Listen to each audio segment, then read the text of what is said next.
Hello, hello. Okay, so good morning, everybody. So we'll start our meeting today. And it's my pleasure to introduce my co-supervisor, Professor Ana Paula Lepicki. She's graduated in biological sciences at the University of São Paulo, where she also obtained her master and PhD in biochemistry. And she's currently a faculty member here in the Department of Immunology. Her research focuses on tumor immunology, investigating how tumor-derived signals affect antigen presentation and adaptive anti-tumor responses. So thank you very much, Professor. Thank you, Leo. I'm just going to try and keep track of the time so we don't get too late. Okay, so first of all, thank you for the invitation. It's actually an honor to be here and talk about the work we've been doing in the lab. I'm gonna So I have a little thing in my throat. I don't really know what it is. So I made like a shorter presentation. As long as the corticosteroids last, it's gonna be fine. Um, but I'm gonna just do it shorter, and I'm gonna focus on stuff that we've been doing with myeloid cells in the lab, and I'm gonna give you a bit of a perspective on. So we've been interested in human papillomavirus associated cancers for a long time, um, and I bet everybody here knows what human papillomaviruses are. They cause a few types of cancer in humans, mainly and the most well known cervical cancer in women, but also anal cancer, vaginal cancer, vulvar cancer, oropharyngeal cancer, and also lesions that are not cancer, benign lesions that can be very stressful and very complicated to the patients. So this is so human papillomavirus is a very simple virus. It's a small double-stranded DNA virus. There are more than 200 types, and they are epitheliotropic, so they infect epithelial cells. It could be mucosa or skin. Um, and the viral life cycle, which I'm not going to go through, is totally dependent on the keratinocyte differentiation program. And that has to do with a lot of stuff, including evading the immune system. So these are virus-like particles, electron micrography. And probably you've seen that a lot on the vaccine studies that are were ongoing, and now we have excellent vaccines against this virus. This is just to show the risk of acquiring precursor lesions associated with this virus, of this infection, as the infection persists. So people with I have to say, there are more than 200 types of viruses, but there are two types, HPV 16 and 18, which are the main responsibles for cancer, for pretty much 70% of the cervical cancers, most of the oropharyngeal cancers. So these two are the ones we study more, that require more attention, and obviously they're present in the prophylactic vaccines. But what I want to say is, and here what we see is the risk of acquiring a precursor lesion, so intraepithelial cervical neoplasia, in women who were not infected with these viruses, or infected with these types, 16 and 18, or other types of viruses at the start of the study, which was published many years ago, or in two consecutive visits to the gynecologist. So persistence of the viral infection means higher risk of acquiring a precursor lesion and therefore of developing cancer. Why is that important? I'll get to that in a minute. So there's something else that I would like to point out, and that's why we still studying this thing, is the incidence of infection and cancer, and in this case, mortality due to this kind of cancer, is higher in underdeveloped countries. More than that, if we look at Brazil, we see that the south and southeast regions, and even more or less central east west regions, have better rates of incidence than the north and northeast states. So the Amazon state is the has the highest death rates related to this kind of disease. It has to do with a lot of things, but it also has to do with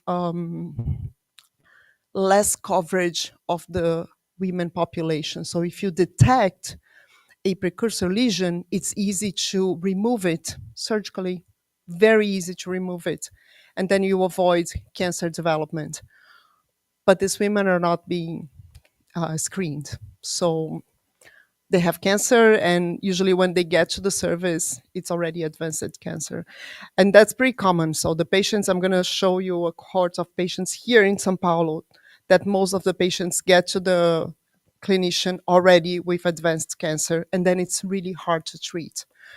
The other thing that has been a big problem is the anti-vax movement. So there are a couple of vaccines that are in the market for this kind of cancer.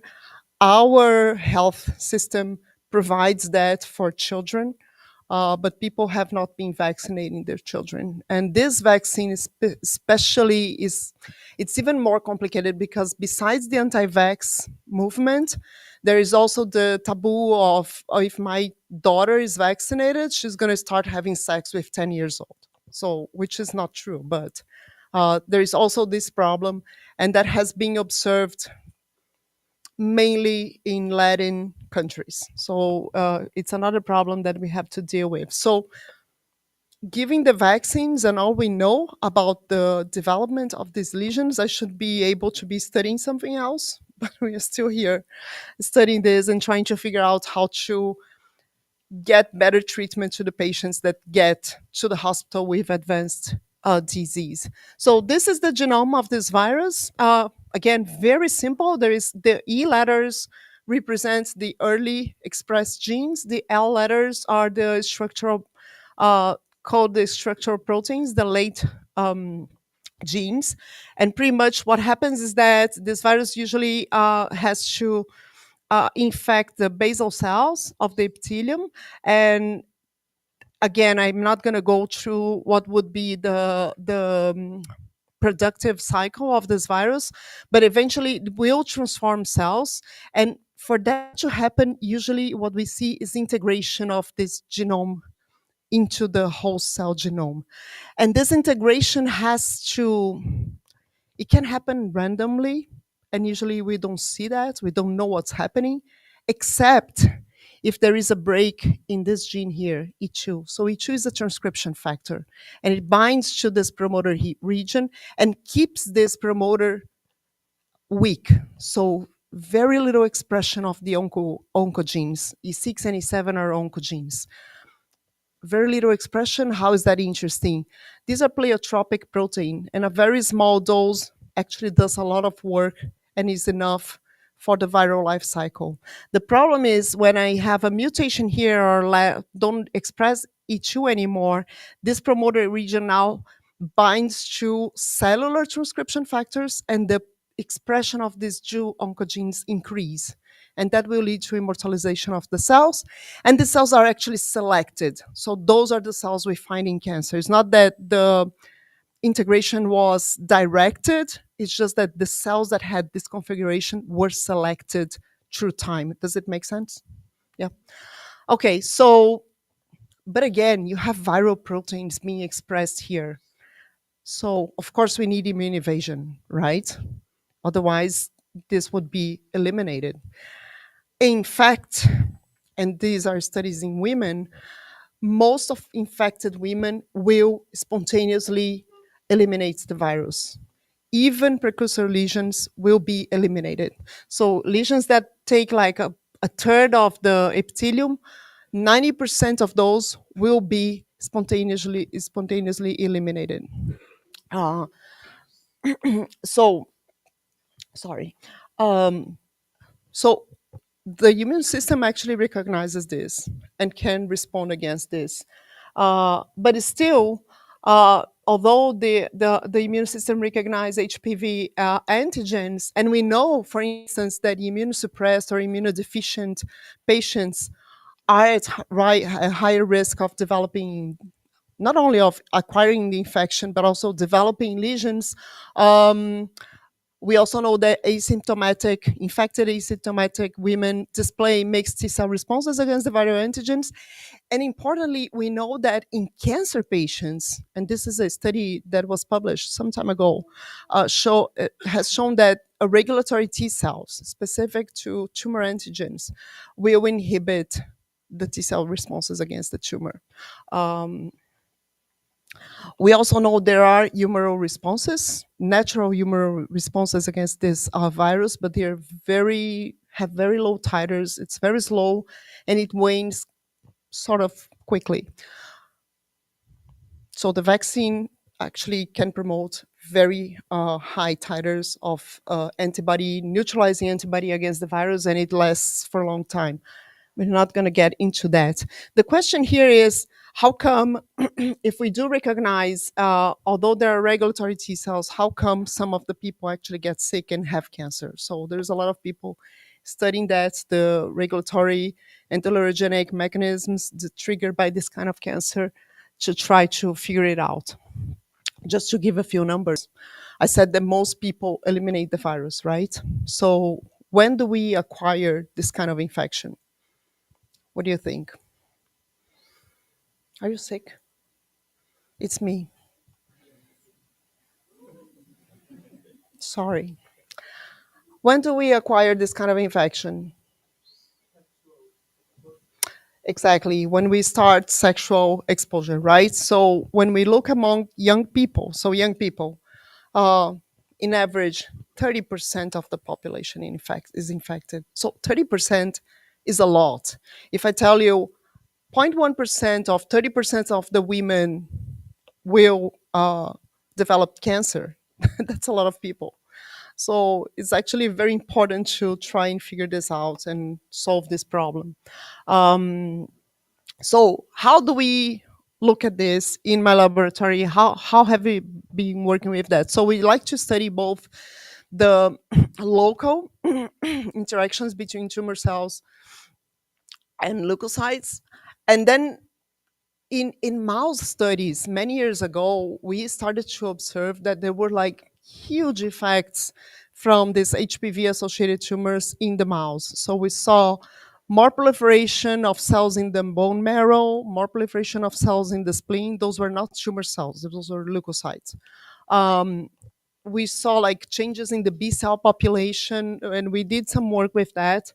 But then we started to ask what was going on in the patients. And it was interesting because at the same time, there was a group in Osaka University, and they're clinicians, and they started showing that leukocytosis, that now we call emergency myelopoiesis, leukocytosis with an increasing neutrophils, circulating neutrophils in patients with advanced cancer, was an indicative of worse prognosis for those patients. So at the same time, we were looking at monocytes and neutrophils as well. It was like, okay, so that really fits to what they're looking at, but we are looking also at precursor lesions. So our idea was that whatever is secreted here in the tumor microenvironment would circulate through the body through the vascular and lymphatic circulation, and get to the lymphoid organs. Just a second.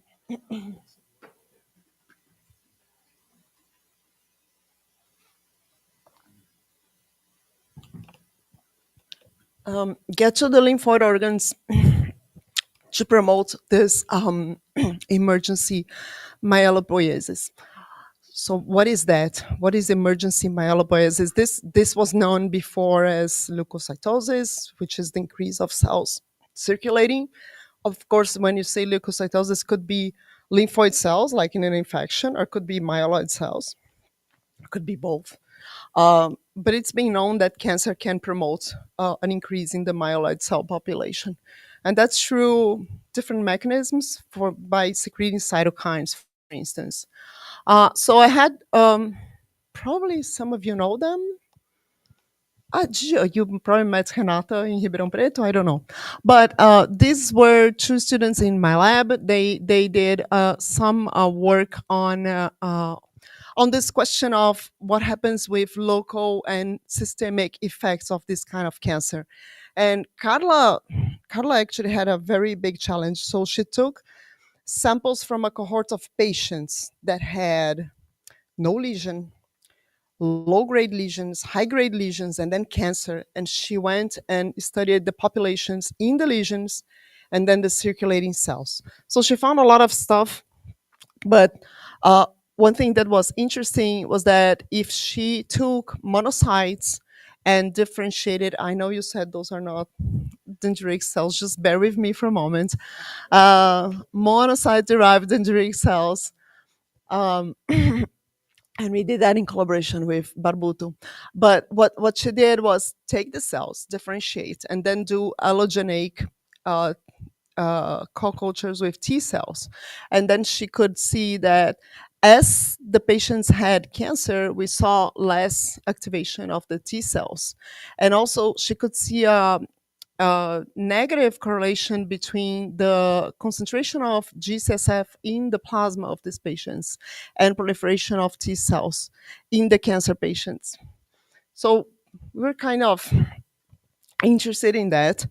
We did some other studies, but one of the things that Carla realized was that it seemed, and those were very preliminary data, it seemed that there was an increase in the neutrophil population that segregated with mononuclear cells in the peripheral blood. So when you take blood, you do a gradient with fecal, and then you separate mononuclear cells and granulocytes. And we could find granulocytes or cells that were positive for granulocyte markers within the mononuclear population. And that was like in our minds, we didn't explore that very much. And time passed. But then Renata, another student, again, she was working on tumor samples, but also blood samples.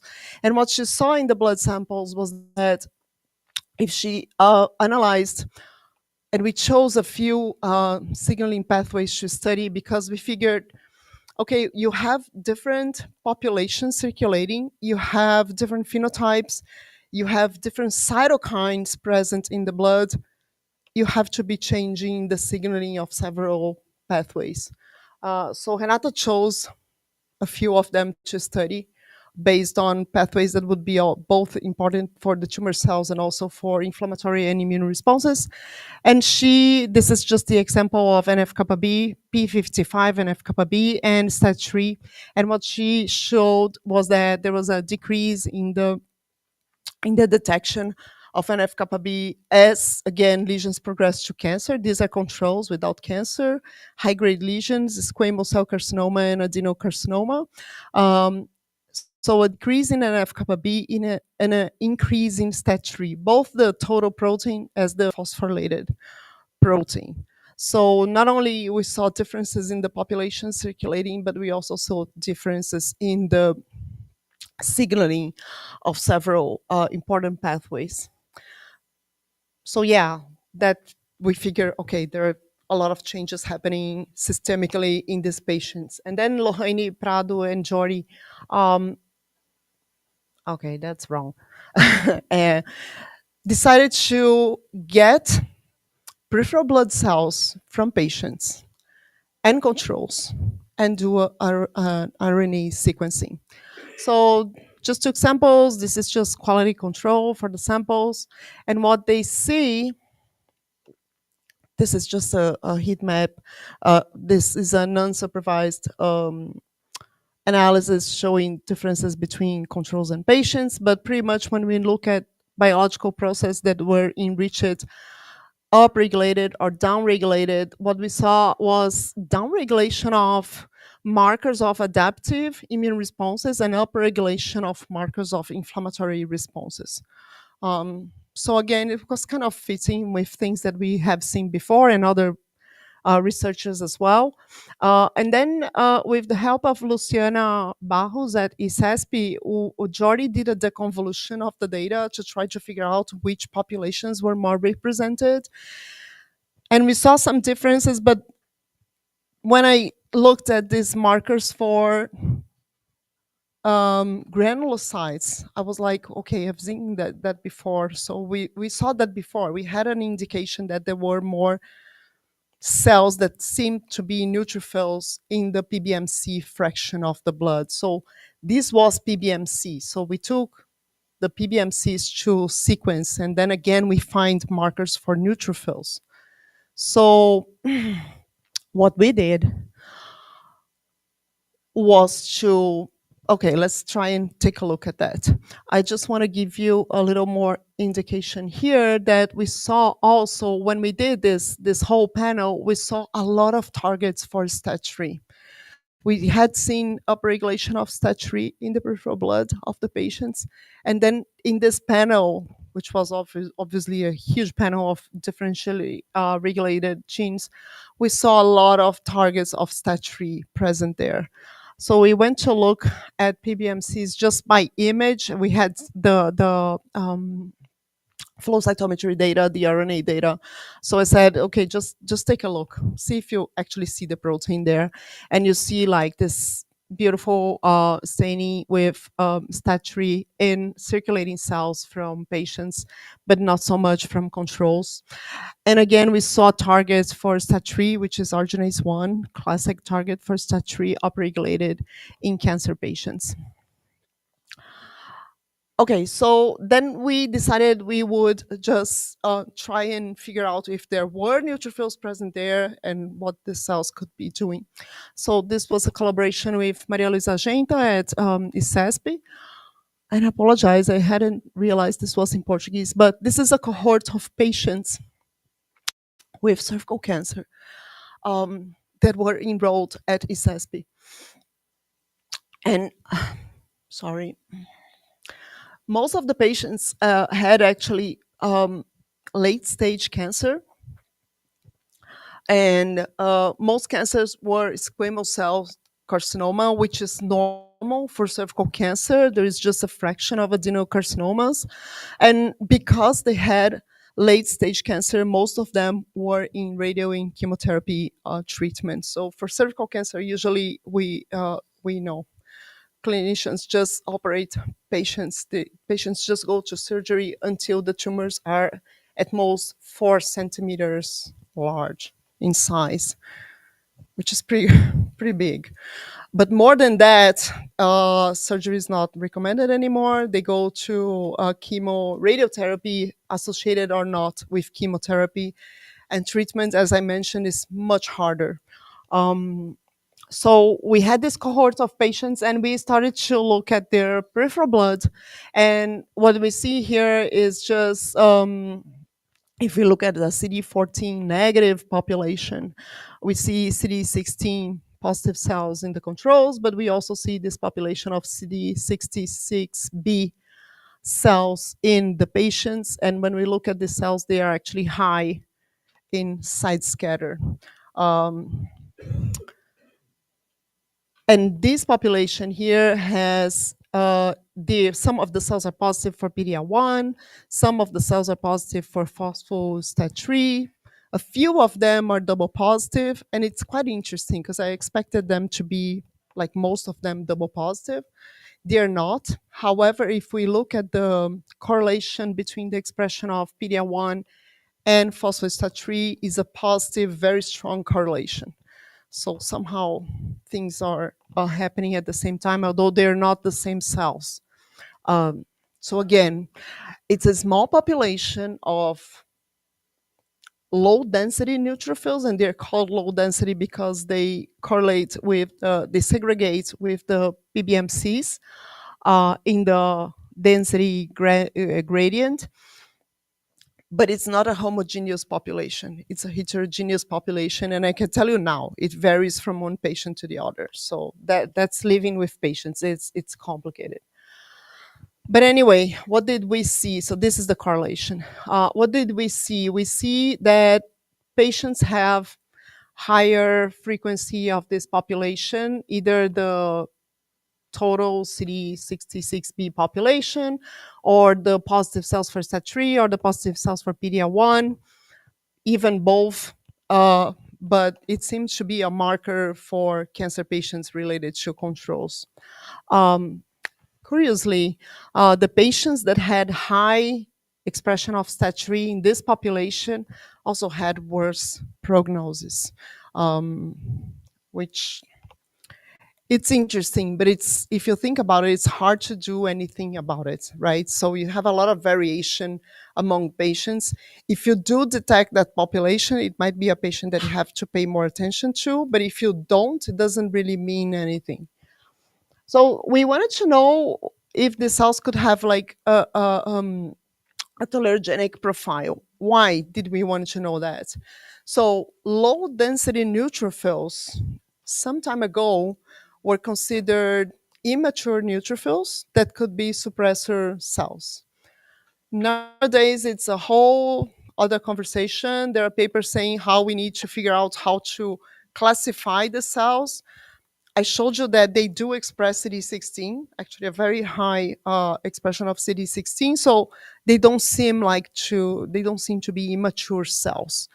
In our RNA sequencing data, we don't find the markers, the classical markers for what would be a low density neutrophil population, the first ones that were found. So it doesn't seem like it's a regular, immature, low density neutrophil population.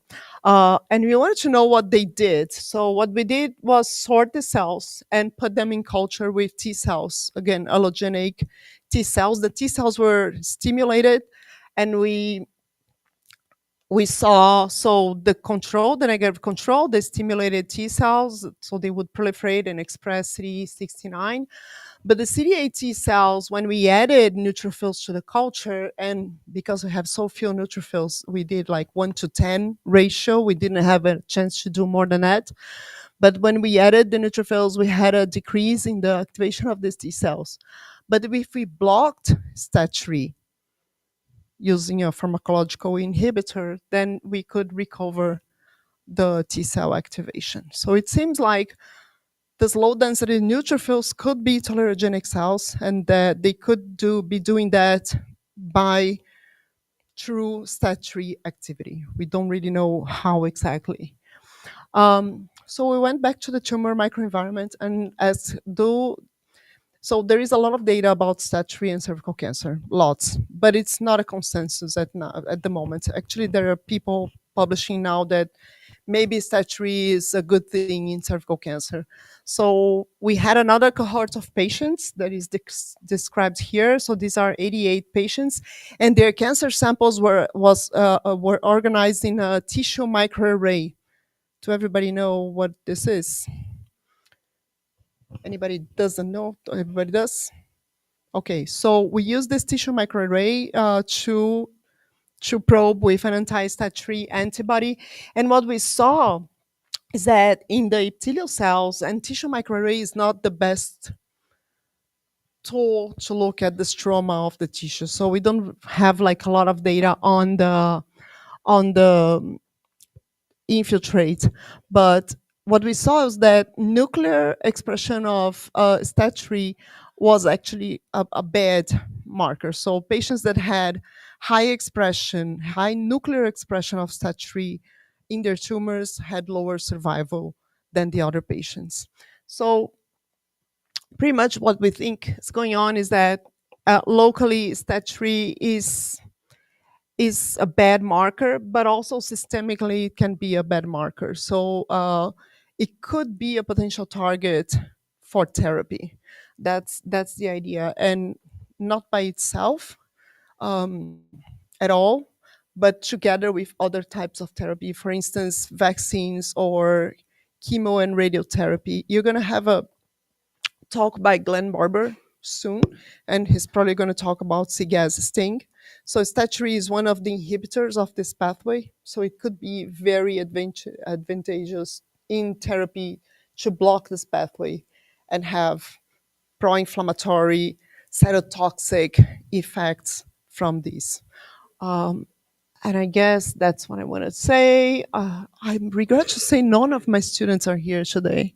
So Larissa is off with Marcela.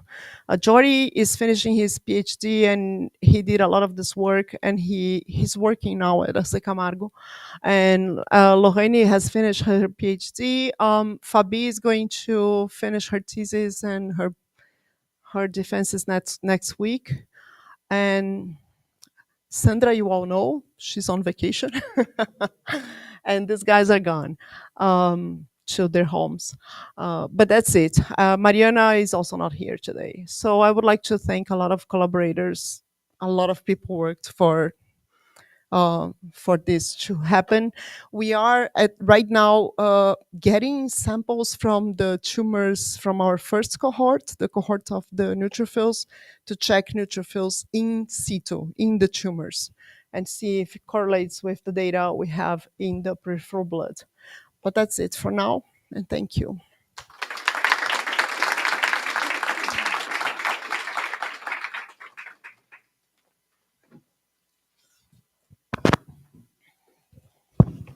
Okay, questions?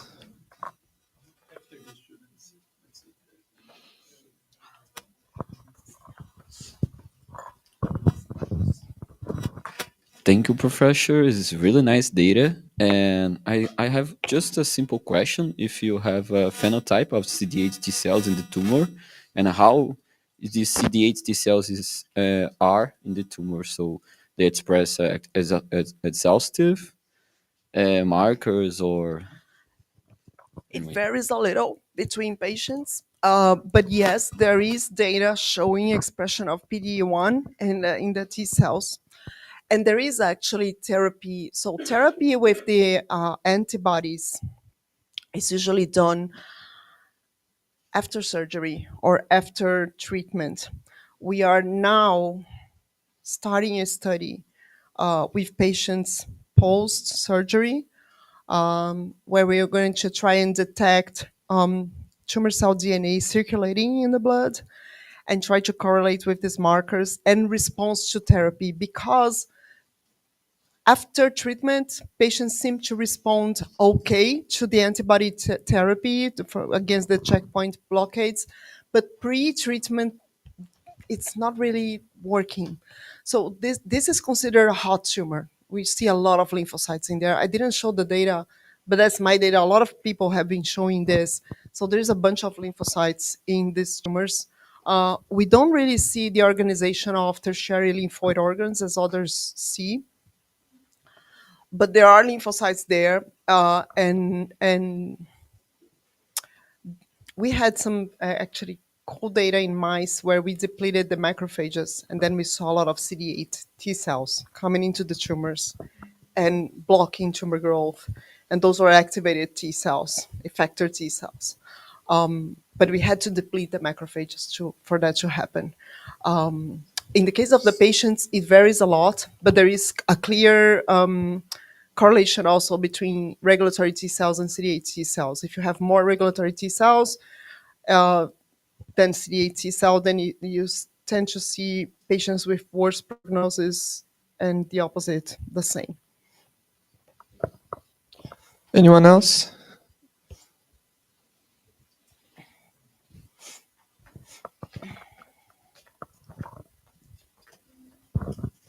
That's very nice, interesting data, Hannah. Thank you. Congratulations. I have one question about the low density neutrophils. Do you think this inhibitory or immunoregulatory phenotype is like soluble mediators that these neutrophils, or could be like contact? Did you guys try to test this? No, we have not. So there is very few neutrophils. We actually need to do.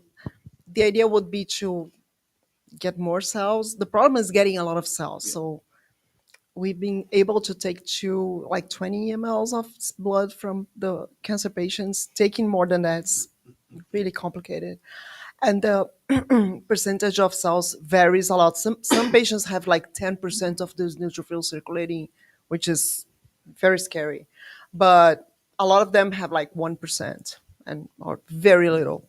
So it's hard to get the cells for that. So maybe a single cell RNA sequencing would give us more clues for that. So that's one of the plans. I was actually, so if depends on if the effect, the tolerogenic effect depends on STAT3, and it seems to depend, then we could think about things mediated by STAT3, for instance, arginase 1. PD-L1 is another. But you see that PD-L1 expression in these neutrophils does not correlate with clinic parameters at all. Nothing. It's a STAT3. It's not PD-L1. So although there is a positive correlation between them, it doesn't seem to be PD-L1 the problem. But we haven't done, and I have the antibody, we just didn't have enough cells to block also PD-L1 to combine things and see what happens. So no, we still don't know what is the mechanism of the T cell inhibition, but it's a goal. Anyone? Ayana, congratulations on your work. It's great to learn something that we don't work. And like as an immunologist, I'm very curious about many things, and like it's important to us to know, especially I have young kids, so so I have a couple of questions. One is more related to the infection, is not related to your work, because you said that most people clear the lesions like very like, but for how long do these people stay infective? Because that's a huge doubt I have. It's not the lesion that's like contaminated. It's like the secretions or like Yeah, so the low grade lesions can be productive. So you might be. So while that may not progress to cancer, it means you are infecting other people. Also, you are infecting yourself because you're producing virions that can infect the neighbor cells. So, what is the protocol in a perfect life? You go to see your gynecologist, you have a low grade lesion, and you can see that, or you do a molecular test and you detect HPV. So, if you do a molecular test and detect HPV, what do? You do nothing. There's nothing to do. What are you going to do? You have to keep checking, right? If the girl gets there and has a low grade lesion, and you're sure this girl is going to come back in 1 year, you do nothing. Please use the appropriate protection for sex so you don't infect everybody. But come back in a year. What happens here at Hospital das Clínicas? If the clinicians find a low grade lesion, they take it out. Why? Because you don't know if the person's going to come back. Usually in 1 year, the average in the population, in 1 year, the person will clear the infection and or the precursor lesion. my concern is more about the boys or the men, because like I understand the girls, like you don't see it, but like if there's no lesion after the infection, at least like visible. I'm curious because the boys are transmitting that. That's why now they are like indicate the vaccine is indicated for this category, which is great. Oh, the boys can infect, yes. Yeah, And they can acquire infection as well. Yeah, but for how long do the boys are infective? Is it the same thing? It's similar. It's similar. That's There is a huge study conducted by NIH together with people here in Brazil and Mexico. It's called HIM study, HPV in men. But yeah, the boys will clear the infection as well. There is a problem. The virus deposits on the skin. So it might not be an infection, but it might be a viral deposition. And then during sexual intercourse, then the boy will contaminate the girl or the boy. That was not clear to me. Yeah. So yeah, So or protection whatever and vaccine. sexual partner he has, he can. So yeah, the best thing is take the bloody vaccine. Like just yeah. So the other question, I mean, not related to that, is back to the neutrophils. Like you said, like in the beginning, they thought that was like a immature form. But where does that come from? Like is there like any band, like bastonate band neutrophil in the blood of these people? Because like we know that for infections, more like aggressive infections, we have neutrophilia, and the band neutrophils are the indication that something's going on. But like, is there any indication in cancer patients yeah, that's like, yeah, it varies a lot, and I think that comes so a long time ago. People came up with the myeloid-derived suppressor cells, and that was seen in mice and with tumors that you injected tumor cells so and those were GR1 CD11B positive cells. And then eventually we used the Ly6C and Ly6G antibodies and saw that those were separated and you could have monocytic and granulocytic cells. So people started studying that. And those were like, there was no such thing as low density neutrophils in mice. Nobody was looking at that. It was just like myeloid derived suppressor cells. And there was a whole lot of discussion about where the cells come from and what are they in humans. And eventually in humans people started to study that, and there was like this huge diversity of cells that could have that kind of profile, again granulocytic or monocytic cells with different morphologies. If you look at these granulocytic cells, you will find like whatever. So now, and then there were people studying the neutrophils, like mature neutrophils and what they were doing, and then there was the low density neutrophils. What I think is that myeloid cells are very plastic, and they will integrate signals that are generated in whatever situation. Could be infection, could be cancer, could be whatever. And there is this very cool study from Douglas Hanahan laboratory, and they were studying the tumor macrophages in a model similar to this that we did in mice. And he was like, okay, we're going to deplete the macrophages and see what happens. They were looking at angiogenesis. Macrophages are super important for cancer angiogenesis. And they did a mouse that was CCR2 negative knockout. So they didn't express CCR2, and the idea is that they would not be able to recruit macrophages to the tumor. That was true. There were no macrophages in the tumor. There was like plenty of neutrophils doing angiogenesis exactly the same way. So that's it. Those are myeloid cells for you. It's complicated. The way it is now with low density neutrophils, there are papers saying, okay, we have to get together and understand what these cells are and how we classify them. Because in the beginning, there was those are immature cells. And there are plenty of markers nowadays described, but they wouldn't express CD16, for example. It's like bright and shiny CD16. So they seem to be actually mature cells. But why are they low density? Yeah. Okay, thank you so much, Professor.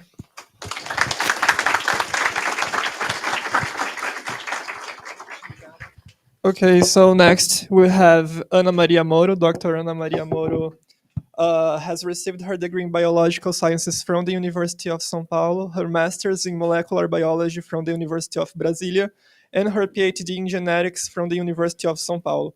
She also trained as a research associate at the University College of London and completed a postdoc in cell biology at the University of Turin.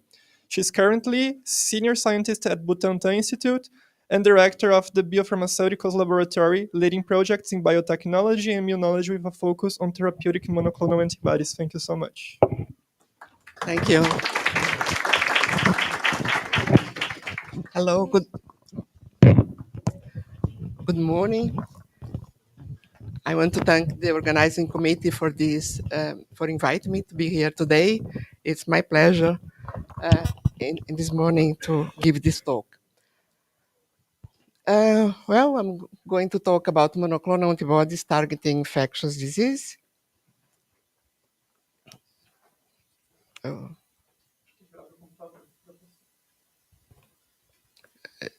Para cá, né?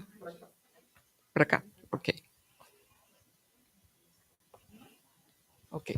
Well, the passive immunotherapy started at the end of the 19th century when Poet Emil von Behringer identified that elements in the blood of survivors of infectious disease could be transferred to the infected people and neutralize the infection. So this is the way that serum therapy started. In 1901, Butantan Institute, the place where I work, started developing serum prophylaxis with the horses' antibodies by the immunization of horses with the toxins and venoms. Another hallmark was in 1975 when monoclonal antibodies technology was discovered by Kohler and Milstein. And in the 90s, the technological methodologies developed raising, we could achieve recombinant antibodies that laid the fundament for a new era of therapeutic approaches with monoclonal antibodies. Well, in my lab, I have several projects with monoclonal antibodies, and currently we are working with antibodies against tetanus, Zika, SARS-CoV-2, influenza, and also fusion molecules. When you look at the approved monoclonal antibodies in the clinic, just a small proportion of them are devoted to infectious disease. Most are targeting cancer, autoimmune diseases, and other. But there are monoclonal antibodies against bacterial, some bacteria and some virus as well. And there are many others in development. Today, I'm going to talk the history of anti-tetanus monoclonal antibodies. What's the facts about tetanus? It's an often fatal neurological disease caused by the toxin of the spore-forming bacteria Clostridium tetani, which is a gram-positive bacillus that is widely distributed in soil, rusted instruments, dust, feces of animals and humans. And the spores of Clostridium tetani are long-lived and highly resistant to temperature and radiation. So the Clostridium tetani cannot be eliminated from the world. The contamination of wounds with the Clostridium spores under anoxic environments provides the perfect condition for the spore germination and toxin production. The toxin, which is it's called the tetanus plasmin, is one of the most potent toxins known, with an estimated human lethal doses of less than 2.5 nanograms per kilo. And the Clostridium tetani promotes the infection by entering the mucosal membranes of skin lesions, so during accidents.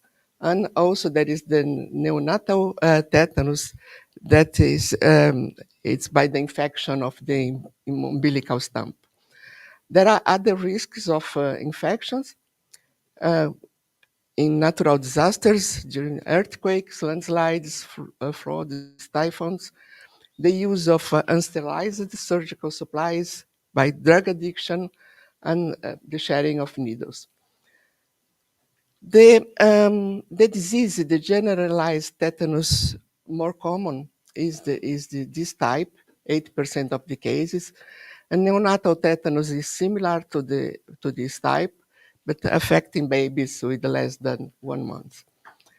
About the toxin, it is a zinc-dependent metalloprotease that cleaves the neuronal protein components which are required for the docking or fusion of synaptic vesicles in the neurons.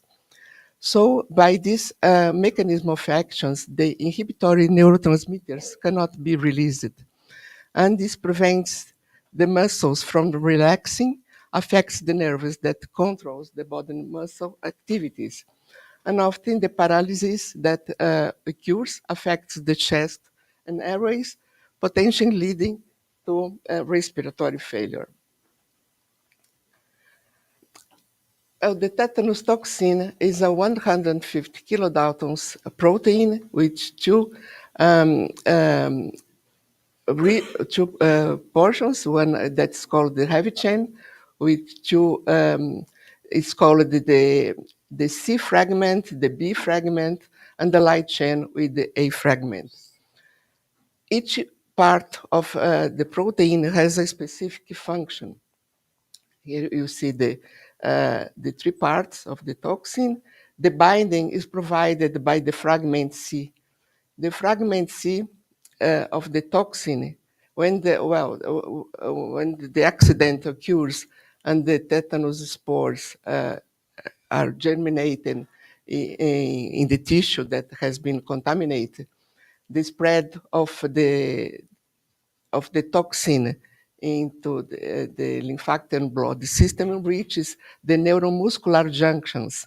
And this happens, the infection of the cells by the binding of the fragment C in the membrane of these cells.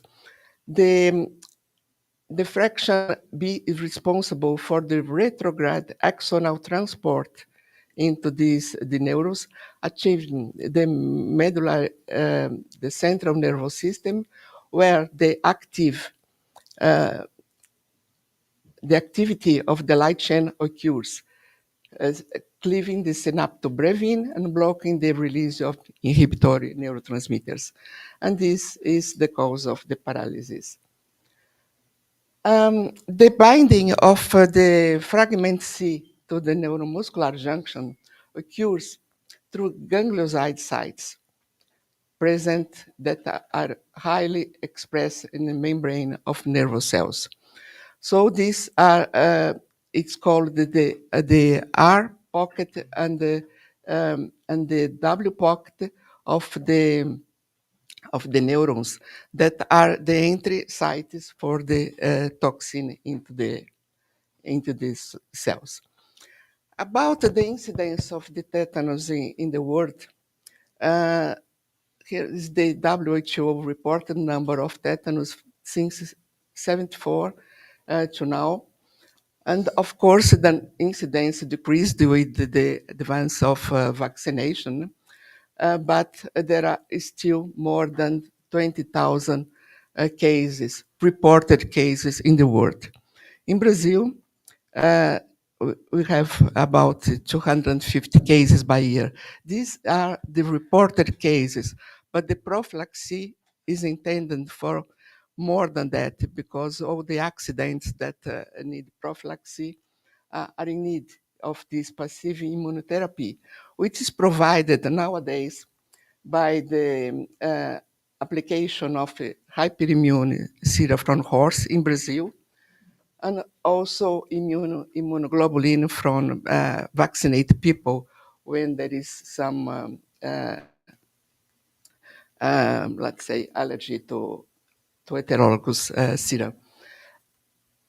In Europe and US, the heterologous serum is not used anymore, just immunoglobulin. And it has some problems, the use of this.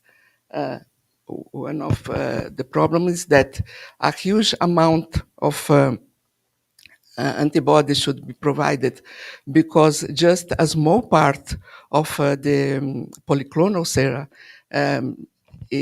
has the antitetanus antibodies, and even a small part neutralizing antibodies. And also each lot is different. There is not a consistency between the lots. So we started this project about antitetanus antibodies, sorting B cells from vaccinated people. And through the immunophenotype, through two different approaches, trying to capture memory B cells with anti-CD19, anti-IgG to capture the lymphocyte, B lymphocytes with IgG on the surface, and the antigen labeled with the fluorophore as a bait. We also looked at this protocol to capture plasmablasts from newly vaccinated people through the anti-CD19, 27, and 38. And with this triple immunophenotype, the PBMC was injecting the flow cytometer, and the triple-positive cells individually sorted into the microplates. Here two pictures, one of the capture of memory B cells. You see it's the triple marked cells are a low, very low incidence, 0.4.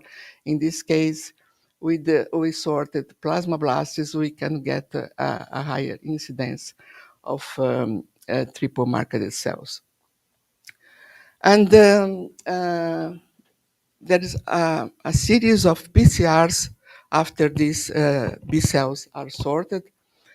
First, I generalized the PCR and then I nested the PCR, which means individual reactions from each fragment, trying with the different VDR, VDH. And after that, the products of the PCRs are identified by this agarose electrophoresis. And in this case, we identifying a pair of antibody with the kappa light chain, and in this case, with the lambda light chain. And all the fragments need to be sequenced by IG BLAST. Here is the flow chart of the whole picture of development, the single cell sorting, rounds and rounds of PCRs, sequences, and then after the sequences, the colony PCRs, and again, electrophoresis, and again, sequencing. And this stage, we analyze all the sequences for the identification of clonal related sequences. And this, the clonal related sequences, therefore, we need the antibodies to check for the characterization. So each pair of light and heavy chain of variable fragments need to be cloned into specific vectors that already contain the heavy chains for the constant regions for the heavy chain, kappa chain, and lambda chain. And so with this, if the antibody was originally with the kappa chain or light chain, we make the pairs and transfect transiently into mammalian cells, CHO or HEC cells.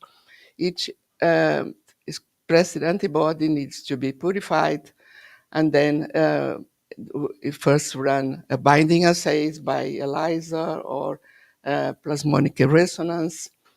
Then we run in vitro neutralizing testing and also preclinical testing. At the end of all this extensive process, we have the gene sequences. In the case of the antibodies tetanus discovered, we first we ran several sortings. We started sorting using as antigen the anatoxin. Anatoxin is the toxin, the detoxified that's used for vaccination.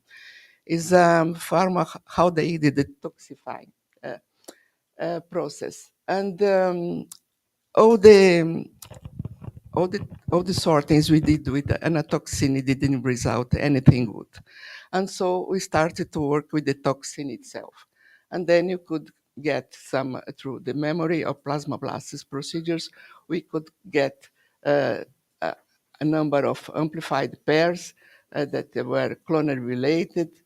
And then we expressed the 64 MABs distributed in 31 clonal groups, and could get 42 antibodies positive for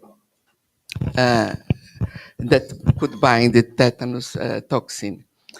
The repertoire that was obtained by memory and plasmablasts are slightly different, with a high number of somatic mutations in these antibodies.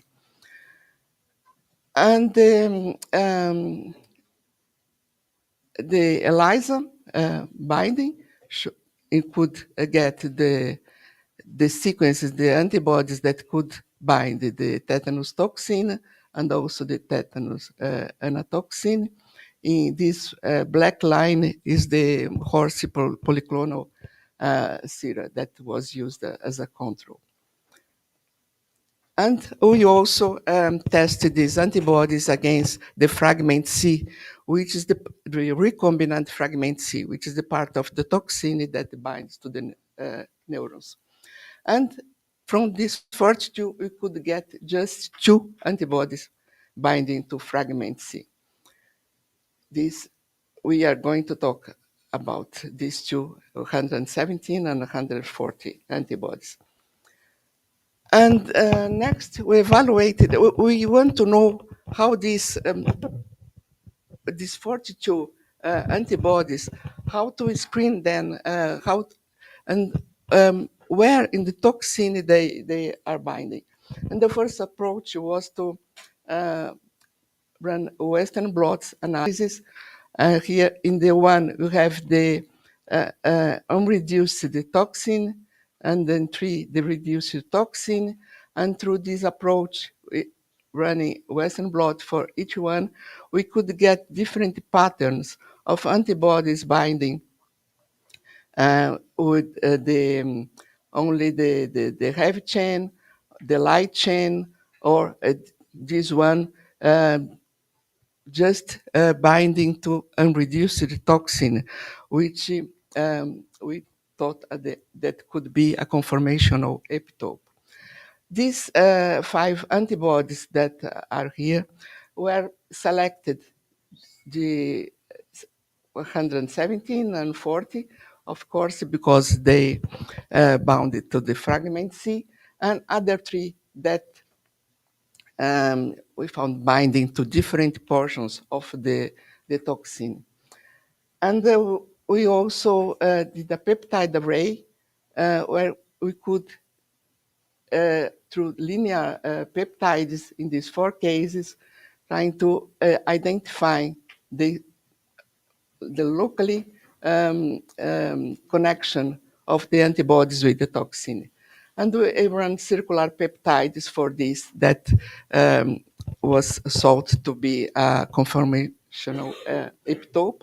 And in fact, it was an antibody that with spots in the 3 parts of the toxin. And then with these 5 antibodies, we ran in vivo neutralizing assay in mice. And this is the neutralizing assay that is recommended by Pharmacopoeia for the potency, for establishing the potency of immunoglobulins from horses or humans. And the 2 antibodies binding to the fragment C alone, they were tested alone and they didn't neutralize the toxin. With the other 3 antibodies that were selected, we tried running individually, in pairs, or a trio.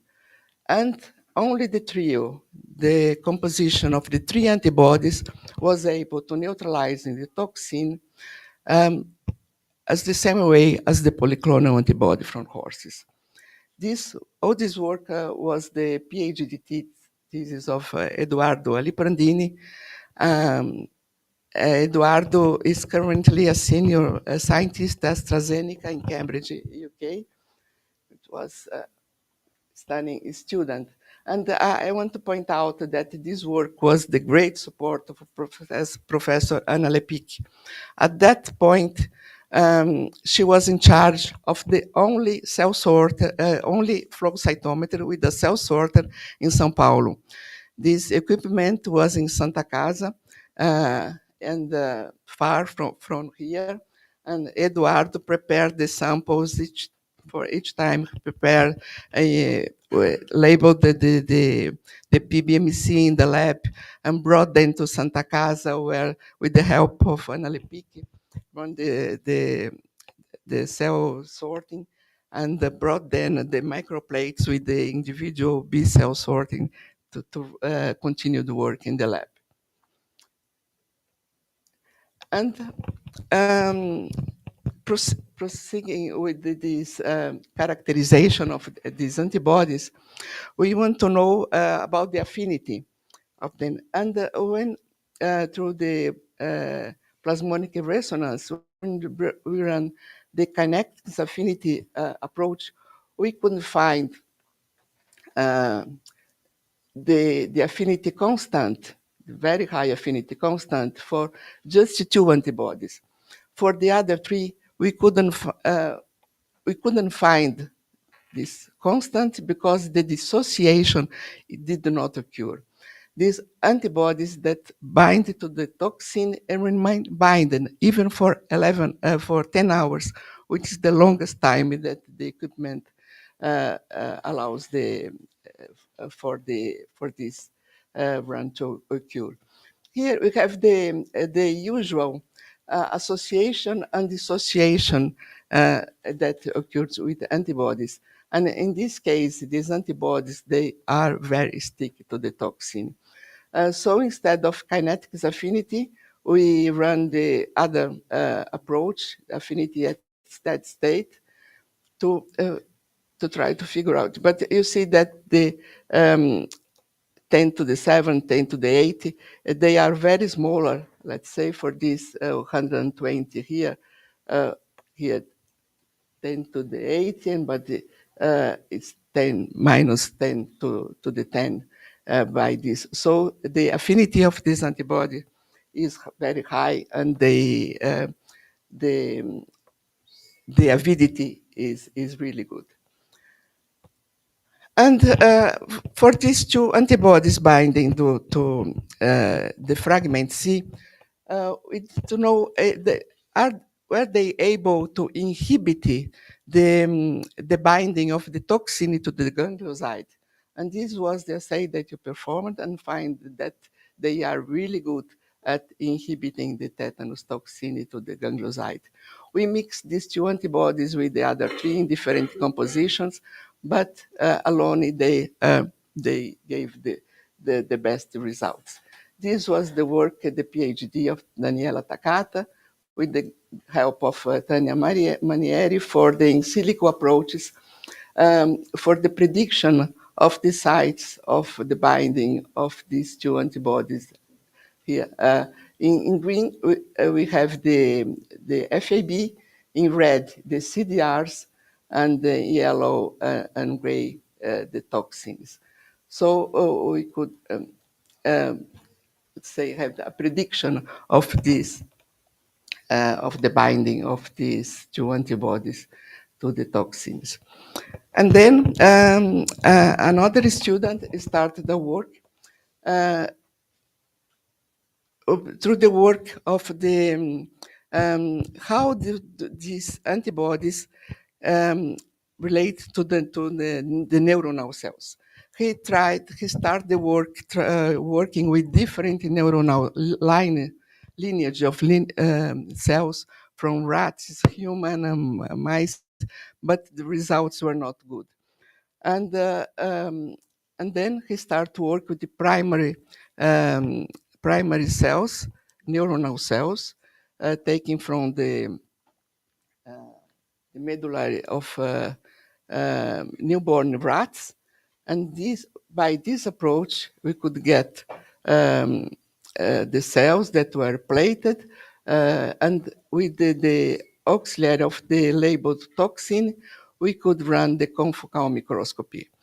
And one of the questions was if the synaptic protein, vesicle protein 2, was related to the binding internalization of the toxin. And by this experiment, he could prove that there is a relation with the help of SV2 for the internalization of the toxin. From this picture, we can see here the toxin in red, and the SV2 in yellow, the colocalization. And by the estimation of the puncta, we could find that they are really correlated, this internalization. And next, we want to know if these antibodies were able to, we knew that they are able to inhibit the binding to the ganglioside, but were they able to inhibit the entry of the toxin into the neuronal cells? And then this, in this here, in the first line, we have the control with no toxin, the actin in red, in the nucleus green, and the merging. Here we have the positive control with just the toxin in red, and in these two, with the incubation, pre-incubation of the toxin with the antibody 117 and 140. And we could see that these antibodies were able to inhibit it. These antibodies are they are part of very large clonal-related sequences, and then we ran this assay with clonal-related of these antibodies, and could find also a good inhibition. This work was the master degree of Kawan Pacheco with the help of Adriele Oliveira with the cells of newborn rats. Another thesis of Gabriela Barreiros under supervision of Tania Manieri, we could find the precise hydrophobic and hydrogenic bonds between these 117, 40, and the common residues that were related to the binding of the toxin, to the antibodies to the toxin. And then we ran a neutralizing, another neutralizing assay in vivo with this combining these two antibodies with the trio. And so these 6 possibilities, through these 6 possibilities, we found that when the 143 antibody is present with either one, we have a good neutralization. And then we ran the assay with the clonal-related sequences and found that 2 of them are the best, give the best potency, 12 here unities, comparing to the equine 0 with the 9 unities. And this work has 2 granted patents in India and Philippines. And that's the history we are currently now. We have still a lot to do with these antibodies in order to achieve results that can go to the clinic. I want in this slide, I want to talk to you about this equipment that was recently installed in the lab. It's the Beacon instrument that uses optifluidics for high performance of single cell screening. Through very small chips, we can distribute thousands of single cells. And here's one pictures of one part of this chip. In this experiment, we used 2. It was the PBMC came from a COVID convalescent person, and we used 2 RBDs together, the BA5 colored in green and 286 in magenta. Here we can spot the BA5 positive B cells, and we found that only 9 of them were positive for 286. And these 9 antibodies were also positive for the BA5. So they recognize both RBDs. We can see here the distribution of one single cell. And this is a multi-user equipment that was bought by FAPESP and can be used for B cells, for T cells, different, and any other cells, recombinant cells that as a multi-user, you can talk if you have, if you can make a good use of it. And finally, I want to talk my group, a wonderful group, and all the providing financial support.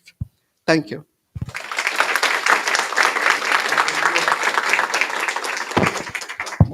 Thank you. Any questions?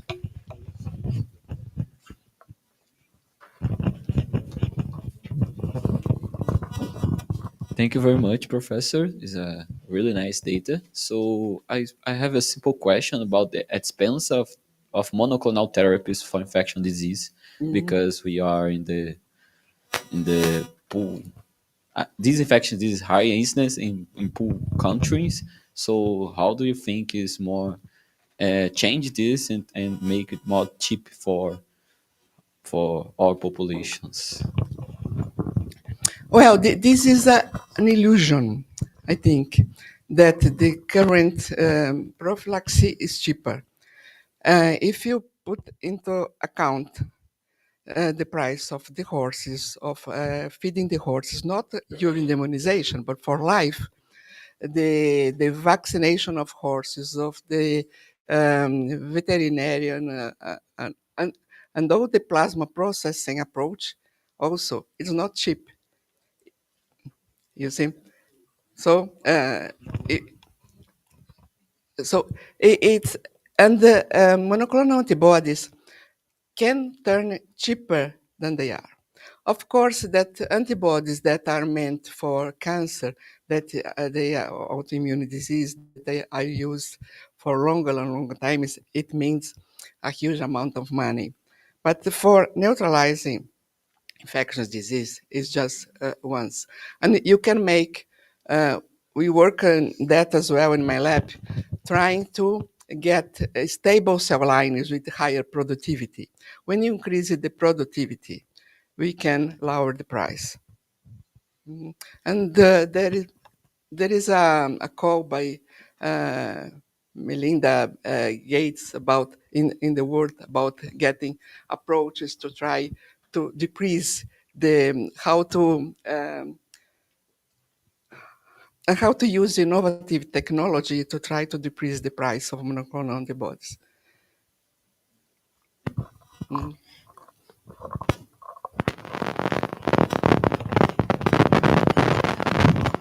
And very nice. First of all, I have to say I was just doing the setup of the equipment. He did everything. He's a very, very extraordinary student. Thank you anyway. I was going to ask you. Okay, I was going to ask. You said you detected a lot of mutations in the sequence of the antibodies of the in the genome. Did it correlate with the dissociation constants that you measured later on? The ones that had like higher mutation had better dissociation rates, or no? I didn't look at that especially, but I don't think so. I don't think so because the antibodies that were selected, all have high mutations rates comparing to the germline. Okay, any more question?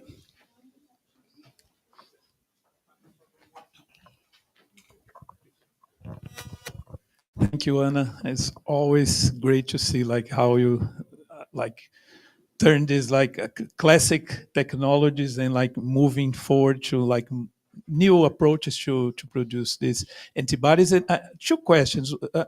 One is we still use horse serum, right? In Brazil, yes. Yeah. And in South America, yeah. Because we teach that for the undergrad, and it's like it's good for us to know. I thought that we had like some more purification process to have like less serum sickness or stuff, but we still take the horse, like make the quality control as you mentioned, which is expensive because it's animal product, and then we still give the serum, the horse serum to people. So Yes, in the through the years, first the horse sera was given yeah. crude raw, and the antibodies are purified. So today it's the sera is provides purified antibodies, but just a small part, even with high immunized horses, is considered, estimated that about 15% are antibodies that are related to the immunizing agent. The other And are from those, not all the antibodies are neutralizing. So you have to give a huge amount of protein yeah. in That's what order I'm to thinking. get, Like yeah. not And like a so that's purification. another answer to the price question, because with monoclonal antibodies, specific monoclonal antibodies, the amount that can be given for neutralizing is much, much smaller. So the other question is like when you chose the 5 antibodies you tested, I just saw in your blot that one of them like bound the 3 fragments. Is there any? Are they conserved? I don't know if I saw correct, but one of your antibodies like bound the A, B, and C bands. The same antibody. Is that right? Like, do you remember that? When you Not, show the Western blot, it doesn't need n- to. n- Yeah, n- because I saw one that recognized the 3 bands. The others like with the, recognize, yeah, well, yeah, in the reduced sample, the reduce is not complete. So you have some faint bands. You could find faint bands, but it means that it was not completely reduced. Okay, just curious. Mm. And your plasma resonance is a facility in Butantan? Because I'm curious because we had that in ICB that never worked fine and now was transferred to someone else. Is there anyone that really works and we can go there and like? It's not considered a facility, but we do a lot of collaboration. We have already participated in different projects running SPR experiments. We can, yeah, okay. Thank you so much, Professor.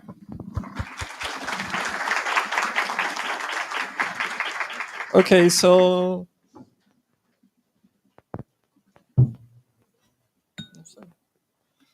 next I'll invite Sergio to introduce our next. Good morning, everyone. So it's a great pleasure to introduce Glenn Barber. Glenn is a long-time collaborator and friend, and he comes here to discuss with you a little bit about the role of Sting and C-gas pathway. He was the guy that discovered Sting in the first place. He has been honored several prizes like Hornets Prize, Paul Ehrlich Prize. He has published innumerable amounts of number of papers in high caliber journals, and he's actually training some Brazilian students like Nina. Now she's Raquel. I think Barbara is going to his lab as well. So take opportunity to talk to him after his talk. I think he has a lot to contribute to the Brazilian science. Glenn.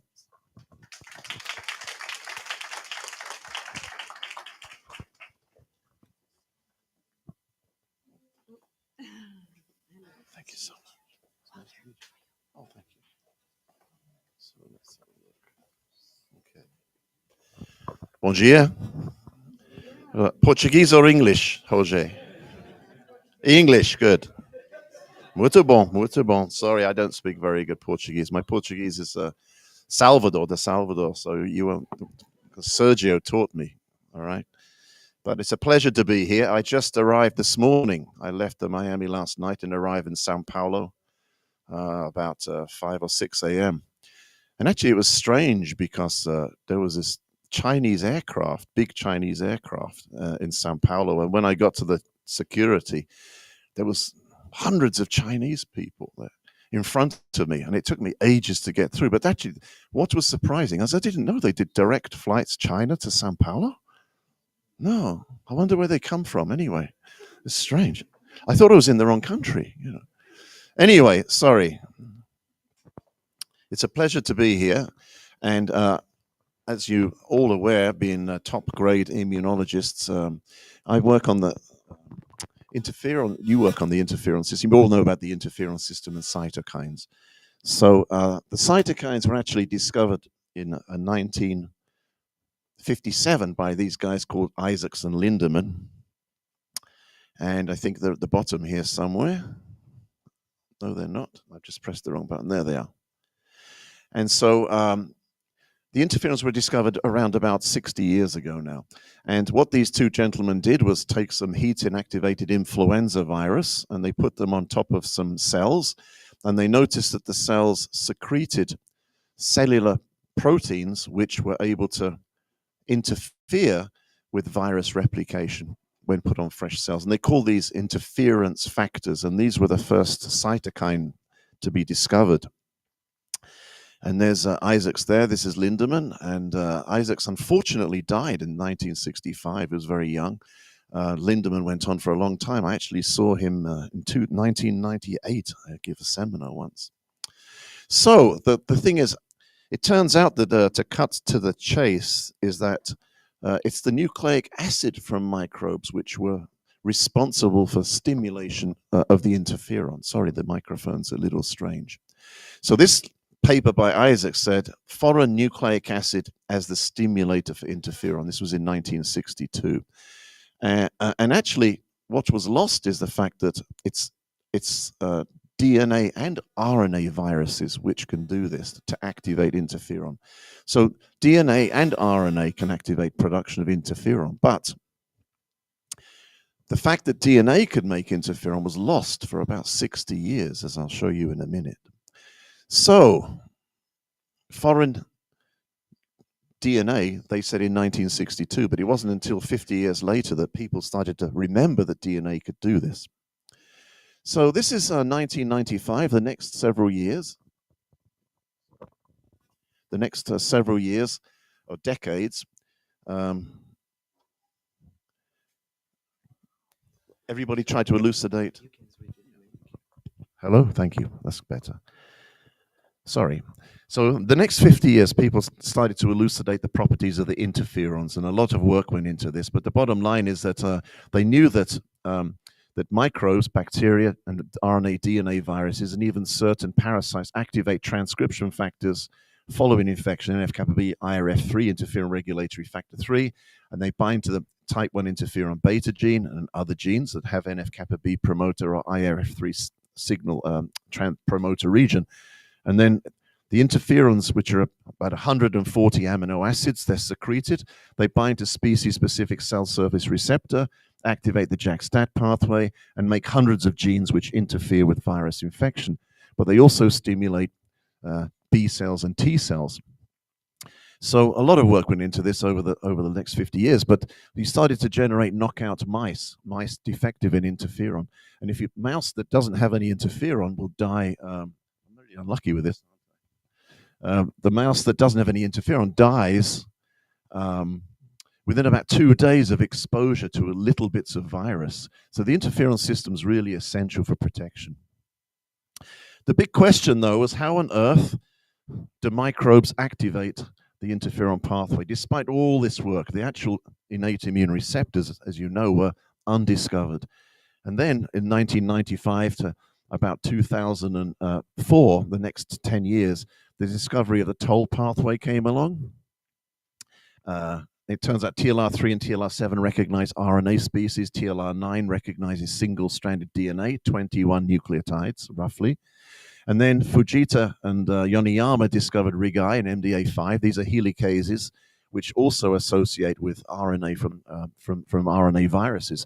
So between TLR3 and 7 and the RIG-I pathway, these are responsible for recognition of most RNA microbes and for the production of interferon. So but what was unnoticed is that DNA could also do this. So for 50 years, 60 years, people were focusing on RNA sensors. They completely forgot that DNA could do this as well, and I'll tell you why in a minute.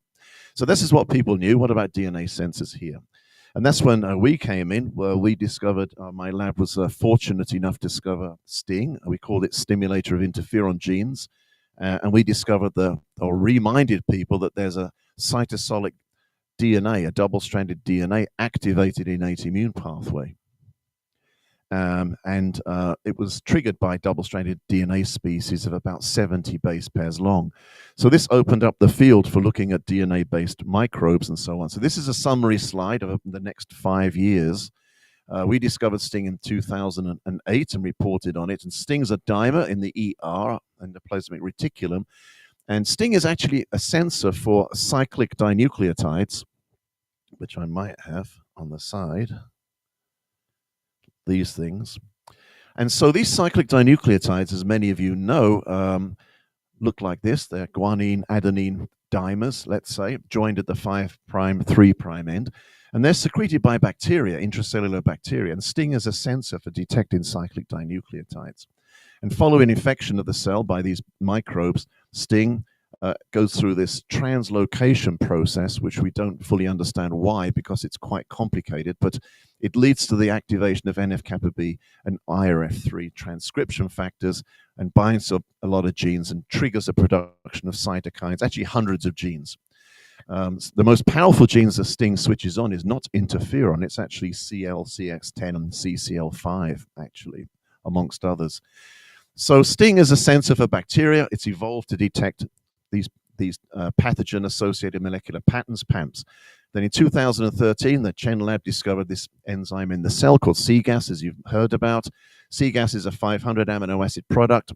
It binds to cytosolic DNA.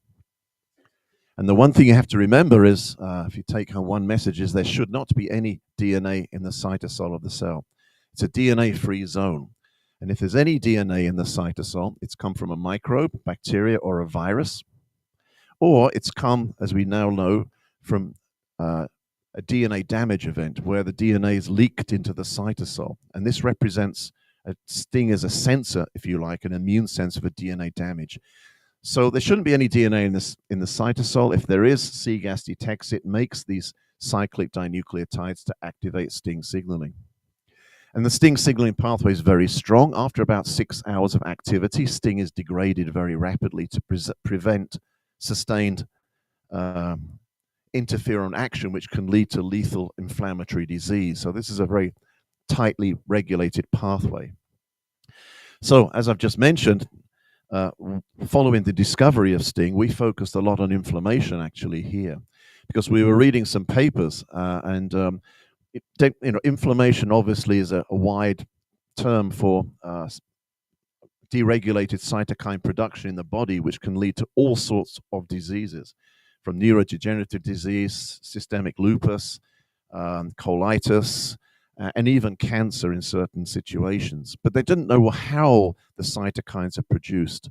And we noticed from a lab in Japan, Nagata, that endogenous DNA was able to potently induce type 1 interferon. So what happens here is this guy knocked out, this Nagata, who's quite famous for looking at apoptosis. He knocked out this enzyme DNase, a nuclease called DNase 2, and he noticed that the mouse died largely through cytokine production. He proved or showed or insinuated that it was actually DNA in the animal which was activating innate immune pathways as follows. So what happens is, and this is another thing for students to know, that you have about 50, I don't know how someone come up with this number, but tens and tens of millions of apoptotic events occur in the body where cells are being cleared. And dying cells, first of all, the DNA in the dying cell, the apoptotic cell, gets cleaved by this caspase-activated DNase, which was actually discovered by Nagata, and it starts to chew up the DNA in the dying cell through apoptosis. Then the phagocyte comes along and eats these cells, and in the lysosomal compartment, this enzyme called DNase 2 chews up this DNA very fast. So as you all know, students, there are 3 billion base pairs of double-stranded DNA in each cell, 3 billion. And 70 base pairs is enough to activate STING signaling. And these macrophages and dendritic cells of professional phagocytes are full of cGAS and STING. So what happens is it's quite remarkable that these phagocytes are able to eat millions of apoptotic cells, and then DNase2 chews up this DNA so fast there's no leakage of the DNA. So what Nagata found was that if he knocked out mice with DNase2, that these phagocytes could eat dying cells, but the DNA wasn't get digested and it just sat in the macrophage. And then these macrophages produced lots and lots and lots of interferon. And this is a normal fetus, 17 days old, and this is a DNase2 deficient fetus. And it turns out that DNase2 deficient mice die before they're born, and these mice are just full of cytokines. And this is because the phagocytes in this mouse lack in DNase2. They can't digest the DNA following engulfment of dead cells. This DNA leaks out and activates an innate immune pathway. So Nagata found that out, but he didn't know what the system, he didn't know what the sensor was, because STING hadn't been discovered, or STING signaling hadn't been discovered. But I was in Nagata, actually. I was in Kyoto in about 2008, just published the paper. And I asked Nagata if I could have his DNase2 deficient animals, and they're embryonic lethal. So he sent eggs, heterozygous eggs, all the way from Japan to Miami, and where we woke the heterozygous mice up, DNase2 heterozygous. They're not lethal, and they're born. And we crossed them on STING knockouts, and it was a very difficult project. We had to feed the eggs over to Miami, breed the mice. It took about 2 or 3 years to do this project.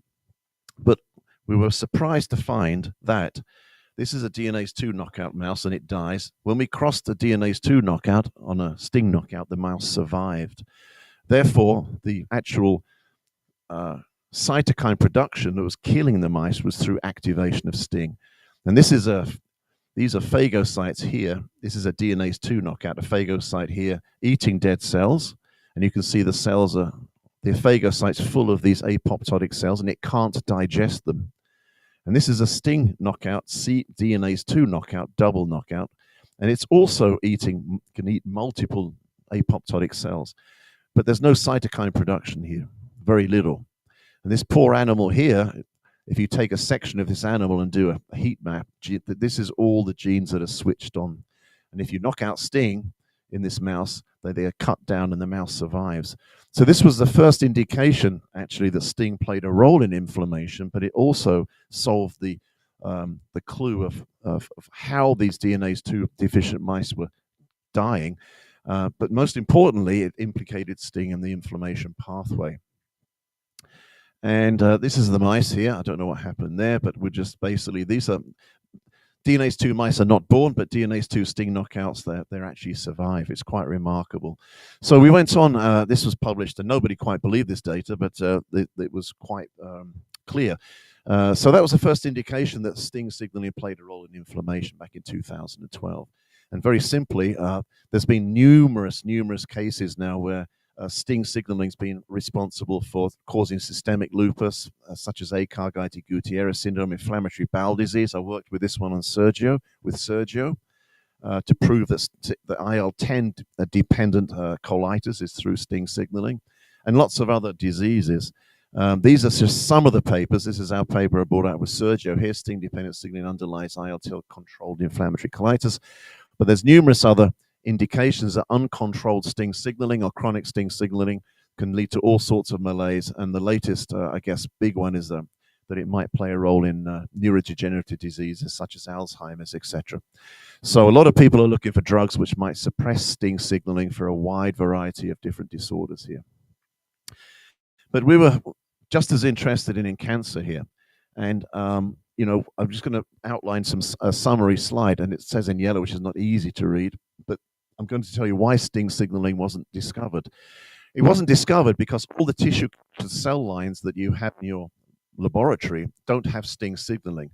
STING signaling or CGAS expression is usually defective. It's suppressed by epigenetic silencing, or it's kicked out in some other form. So for years, every DNA transfection that was done in 293 T cells or HeLa cells or whatever you want, there was no STING and there was no signaling, there was no cytokine production. But if you started to take normal cells, for example, fibroblasts, endothelial cells, or telomerase immortalized fibroblasts, and you put DNA on the cell, you can actually activate the pathway. So we knew when we discovered STING that when we looked at tissue cultured cells, we couldn't find STING in many of these cells. It was very strange. We now know that the STING signaling pathway is suppressed in a majority of human transformed cells, almost all that you use. And that's why when you put DNA on, it doesn't look like there was any effect, but it was because this pathway was gone. We actually had to make the knockout mouse to prove that. And when we did, actually had made the generated STING knockout mice, we were able to sort of see that wild type murine embryonic fibroblasts and macrophages had a very potent STING signaling pathway response, but the knockouts had nothing. So DNA is a very, very, very, very powerful innate immune stimulatory agonist, and it was largely missed for a long time. So we know STING signaling is triggered by microbial infection. I'm going to talk a little bit about DNA damage because we stumbled across this too. In response to DNA damage, DNA is released into the cytoplasm, and this is a big area of discovery. Again, it was ignored for many years. I'll show you. So leaked DNA activates STING signaling, it generates cytokines to attract the immune system. The phagocytes come in and they eat the damaged cell. So STING's a DNA damage response pathway. And then I've just mentioned, we believe that tumor cells suppress STING to avoid this pathway. If you can imagine a cell undergoing DNA damage, it would activate STING, induce cell death, or attract phagocytes. So we believe that STING signaling is an early hallmark of the transformation process where STING is suppressed in the tumor cell.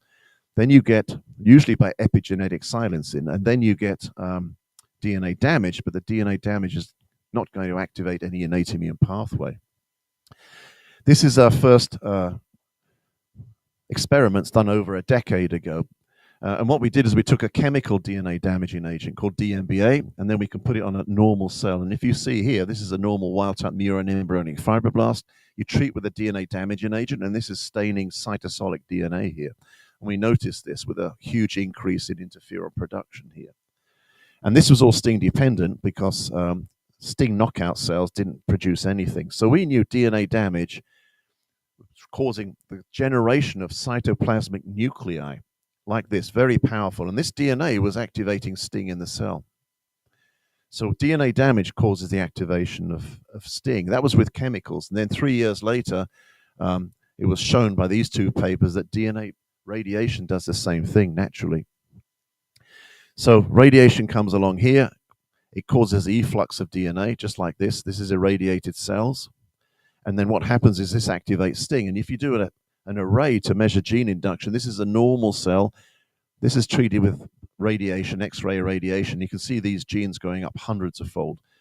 If you take a C gas or STING knockout and irradiate it, this completely goes away, almost completely. So in response to DNA damage, such as radiation, gene induction is almost completely dependent on STING signaling here. So what we noticed using these murine embryonic fibroblasts, STING knockout or C-gas knockout, we irradiated them. Whether STING was here or not, or C-gas was here or not, the cells still were still able to generate this cytosolic nuclei. So therefore, STING doesn't play a role in the accumulation of the DNA in response to DNA damage. And what we believe is happening, as I've mentioned, this is really a summary slide. DNA damage comes along and causes this efflux to occur. C-gas and STING is activated, and this leads to phagocytic, we think, coming along and mutating it. So we know that actually, I'm going to tell you now that the intrinsic, we call this the target cell, which is exposed to microbial infection or radiation damage, we say is the target cell. And STING is in many of these cells, and we call this intrinsic STING signaling. So for example, DNA damage, efflux of the cytosolic DNA activates C-gas. This attracts antigen-presenting cells. But it also became clear that mice that don't have any STING signaling don't mount an immune response, because it turns out STING signaling is also very important in the phagocytic compartments. So what happens is this phagocyte will eat this dead cell, and this DNA in the cytosol is able to be eaten and then leaks out of this phagocyte and activates STING here to generate the upregulation of MHC class 1. So what I'm trying to say is we have intrinsic and extrinsic sting signaling. Sting signaling is critically important in both compartments. If you don't have sting, you don't mount an appropriate immune response. So it's the DNA from dying or DNA from infected cells which is responsible for activating phagocytes in trans here. So we went in a little bit more detail, and what we did is, this actually just shows you there's some tumor cells here that don't have any sting signaling. I won't go into it in too much detail, but we know that this sting in cancer cells is generally suppressed by epigenetic silencing. I've got some ideas here. This is a colon cancer cells. We treat them with demethylating agents, and we can stimulate with sting signaling, and we can rescue, for example, the translocation of IRF3. So this is just two slices to show that sting is gone in many types of human cancer cells, but by epigenetic silencing, which means we may be able to rescue it in certain situations. So the last part of my cancer talk here would be understanding why sting signaling is gone in the target cell. Why is it suppressed? We thought it was, getting rid of sting signaling in a cancer cell would be an important way to suppress cytokine production and macrophage attraction. So we went into a little bit of detail here. We wanted to know which of those cytokines induced by sting was responsible for attracting the macrophages. Which cytokine?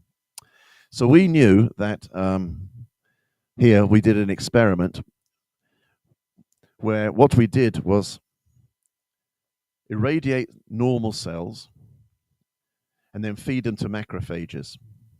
And what we found was that tumor cells that had sting or lacked sting were still phagocytosed by the macrophages, i.e., sting signaling is not important for find me, eat me signals. Sting's not important, so you can irradiate cells lacking sting and they will still get phagocytosed. But what we found was the fact that this is a B16 or murine wild type cell, what we found is irradiated normal cells with a sting signaling pathway after they were phagocytosed, activated the production of cytokines really, really heavily. So following irradiation, these normal cells with sting became immunogenic. But when we took a sting knockout or CGAS knockout and irradiated them, they were unable to activate the macrophage in trans. So sting signaling seemed to be critically important for the activation of macrophages, and they were being engulfed. This is a phagocytosis experiment, so these sting knockout, CGAS knockout cells were being eaten. They just weren't activating the macrophage in trans. This gives you a little idea of what we're doing. We irradiated the cells, cell with sting, cell contains sting and sting-induced proteins, then was able to activate the macrophage. Antigen presentation was fine. If you take a cell without sting, there's no sting-induced proteins, no sting, and the antigen-presenting cell cannot activate that macrophage, which was really surprising. So that gives you an idea, additional idea, why sting signaling is important. But we went to the next step. This is just showing you that it's not just sting signaling in the target cell, but it's sting signaling also important in the APC. This is a sting knockout macrophage and a CGAS knockout macrophage, and they don't become activated by any cell because the whole mechanism by which phagocytes get activated is through sting signaling predominantly. So the question was, well, this is just to show you the actually in vivo importance of this actually. So the bottom line is that you need sting signaling in a target cell to induce CTL activity. And I won't go into too much details, but it's the DNA in the cell plus sting-induced proteins are required, not just DNA. DNA in the cytosol is not sufficient to activate the phagocyte because DNase2 is degrading the DNA super fast. So the sting-induced proteins are somehow combining with the DNA to activate the phagocytes in trans. You need the DNA, it's completely sting dependent, but if you don't have sting in the actual target cell, you don't get the cytokines, they're just not immunogenic. And I'll show you what we did was we actually looked at all the sting-induced proteins. You take a cell and you irradiate it. Okay, but what we did first is we did an array to look at all the proteins that were induced in a sting-dependent manner following irradiation. These are all the sting-induced proteins. Then I had them each one knocked down. We had 50 cells. We did RNAis representing all these sting-induced proteins. Then we treated the cells with RNAi. Then we irradiated the cells. And after 2 days, we fed them to macrophages. And we wanted to know if any of these genes was helping or responsible for activation of the macrophage. And this is what happens with a wild type murine embryonic fibroblast irradiated and fed to a wild type macrophage, it goes up. But a cell that's irradiated without sting is unable to activate this macrophage. And this is a DNA dependent event as well, because a sting knockout macrophage, you don't get any cytokines as well. So let me repeat, it's the DNA for sure, but you need sting induced proteins to help that DNA become immunogenic. And why is that? So we identified one product actually that was able to completely mimic a sting knockout. It's called MGC17164. So we took one gene, knocked it out, radiated it, and then fed it to a wild type macrophages. They're all normal cells. And we found out that one of these proteins appeared to be critically responsible for helping the cell become immunogenic, one sting induced protein. And this turned out to be CCL5 actually. And CCL5 is a very well-known cytokine called RANTES. Normally, it's important for being secreted and inducing an inflammatory effect. But we know that actually CCL5, this is what happens if you irradiate a normal cell. This is CCL5 staining, or this is transfected with double-stranded DNA. This is irradiated. And this CCL5 is rapidly induced upon radiation damage. Okay? And this is a sting knockout murine embryonic fibroblast, radiated. No sting, no induced CCL5. No CCL5, no immunogenicity. So somehow this CCL5 product is a sting-induced protein required to make cells immunogenic. And what we believe is happening here, and we're working on this, is the fact that you have radiation, you get efflux of the DNA, then you get activation of sting, and you have these immunomodulatory proteins which combine with the DNA to make immunogenic endosomal vesicles. We call them SIVs for sting-induced endosomic vesicles. You can imagine a cell that's been irradiated, inducing all these proteins. That cell is full of proteins that normally are not there. Hundreds of now new, novel, synthesized immunogenic proteins, and many of these proteins probably combine in those cytoplasmic nuclei to form new types of exosomes or endosomes.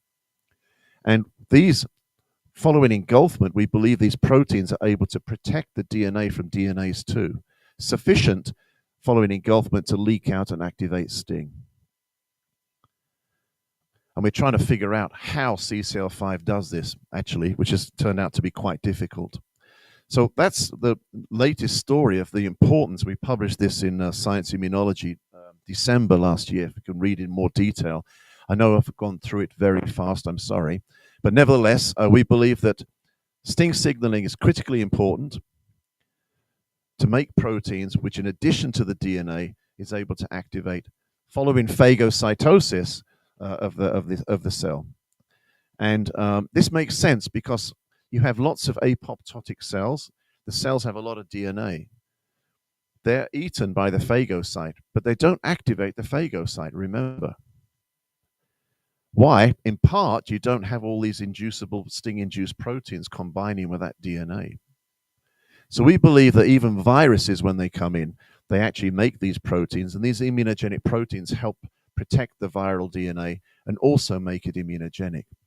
So we call this a dual key mechanism. It's required to render DNA damaged or infected cells immunogenic and distinguish them from normal apoptotic cells through induction of those proteins. This is just to show just the last couple of slides that we also noted and other people noted. There was a story using a drug called DMXAA many years ago, like 20, 30 years ago. And I think it's an Australian group who took this drug. They were screening drugs, and they took a mouse, and they put the mice, grew the tumors in the mouse, and they did in vivo screening to test for drugs that might eliminate the tumor. And they found one called DMXAA. And it went to phase 3 trials in humans, and it didn't work. But one of the side effects they noticed of DMXAA was the induction of interferon and cytokines when they put it on the cell.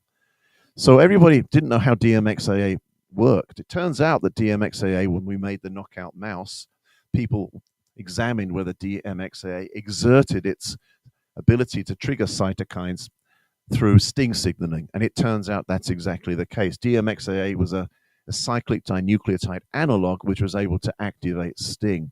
And it was a very powerful anti-tumor agent.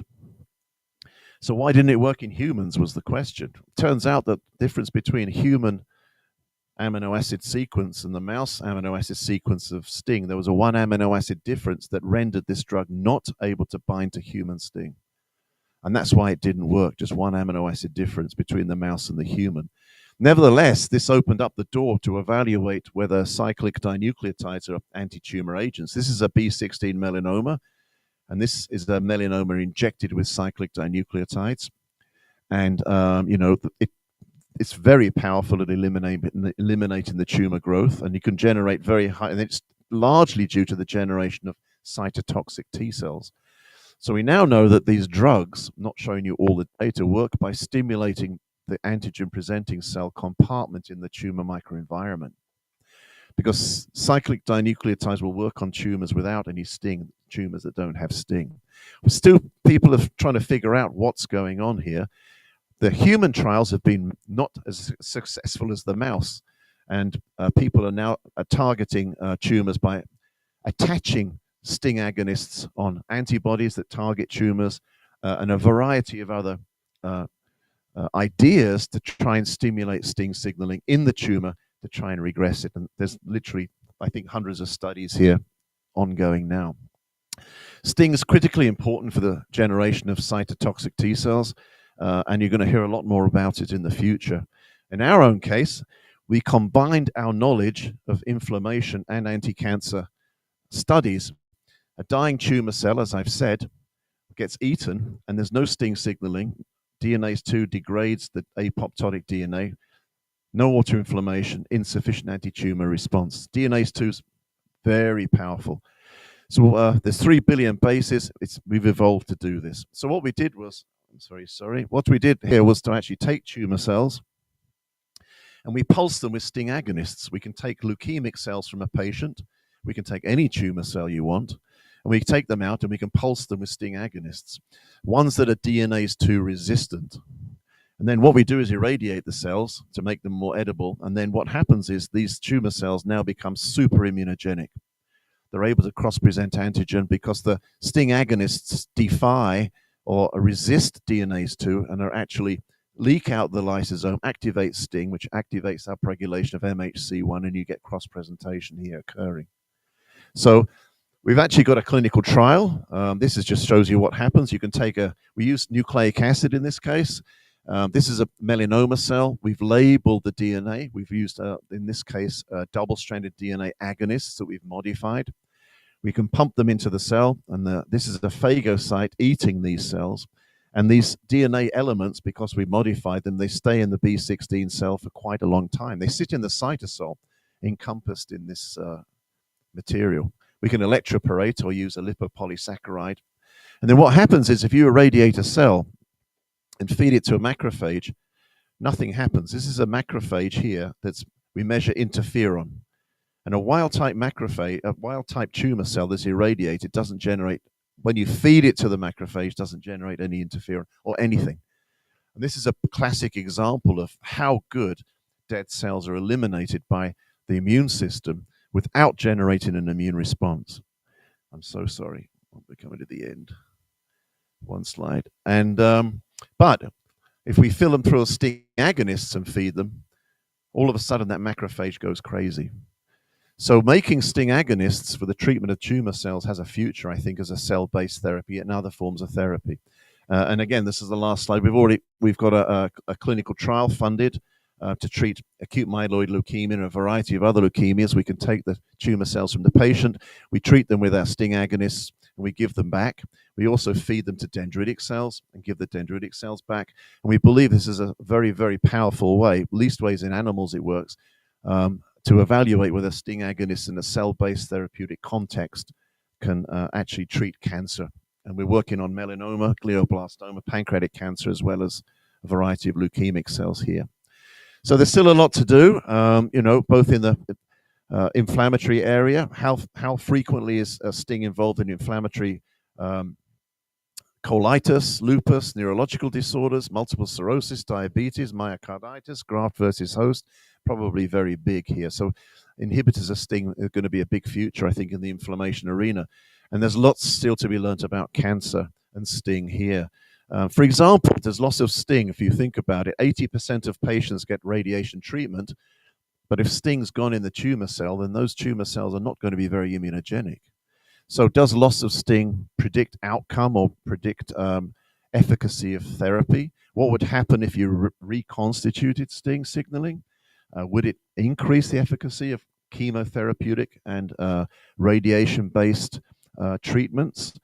How does it affect checkpoints? We've got a lot of data on that, which I won't show you, but we're still doing an awful lot of work. We're also still looking at molecules to regulate STING signaling here. So that's it, I believe. I'd just like to thank Sergio here and all of you for the kind invitation. We've been working with Sergio for some time. I was in Miami for many, many years, and this is Miami here. And this is a guy, Ishikawa, helped me clone STING. This is Arne in the lab, did a lot of the work. There's Nina, who's here. And this is Delia, who was with me for a very long time. And then I've got two other sort of USP fellows, Chris here and Raquel, who are obviously working very, very hard in Hawaii, not in the lab. And so they've been in the lab for a year, and they're doing very good work. They're working on the treatment of tumor cells and doing dendritic cell preparation and for cell-based therapies, and doing quite a good job there, I must say. I've moved to Ohio. This is a football stadium. It's a college. It's a university. It holds 110,000 people, which is bigger than your Americana. It's a little town. Everybody in the state turns up. They all wear the same color. I went there 3 weeks ago to play the hated Texas. 100,000 people all on the same team, plus 30,000 people outside drinking beer. Quite amazing. They take it very seriously. So I'm at Ohio in Columbus. I was at Miami 20 years, and so I'm sorry. Ohio is the #1 football team in the US team in the country or whatever, which is a big deal for these. And this is our Pelotonia Institute, where we were originally on the 4th floor. So I'd like to thank you again for your patience. I know I went through that fast, but next time Portuguese, I promise.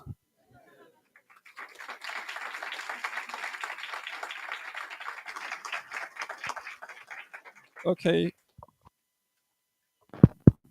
Okay, questions?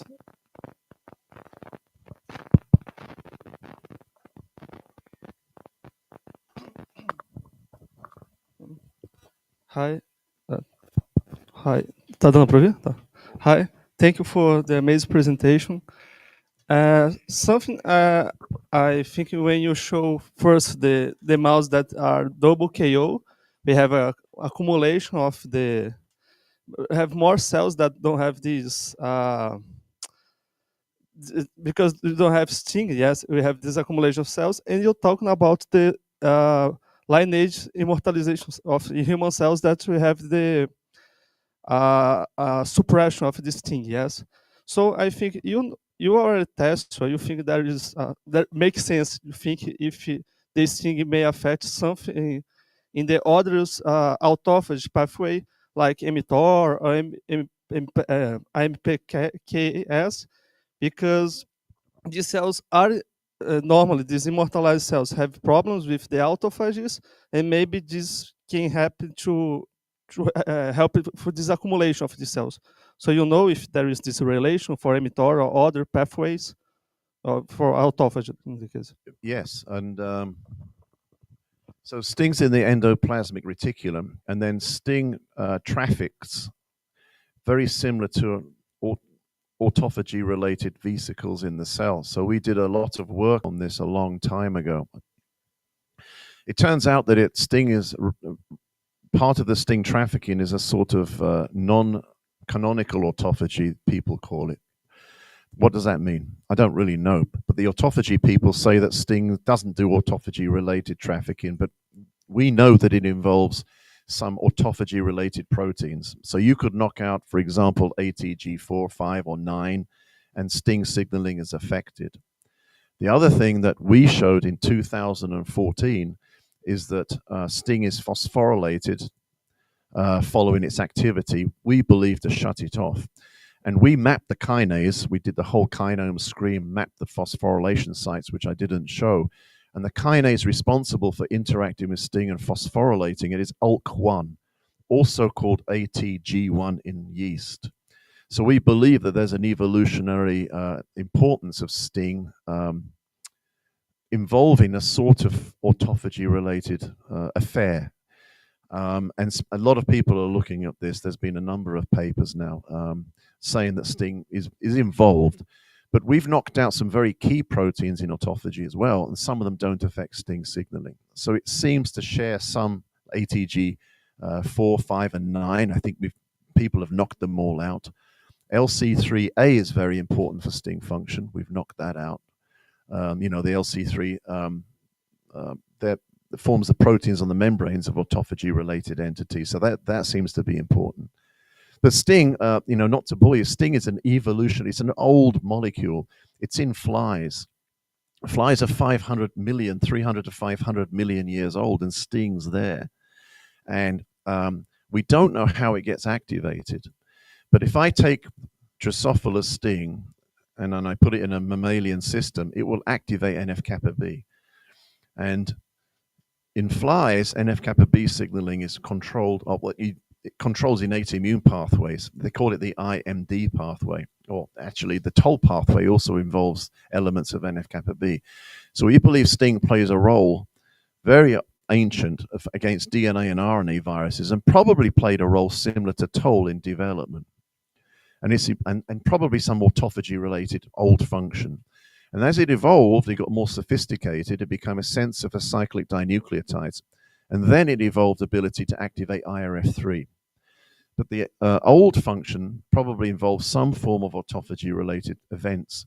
But its ability to interact or activate NF-kappa B is probably hundreds of millions of years old. Okay. Questions?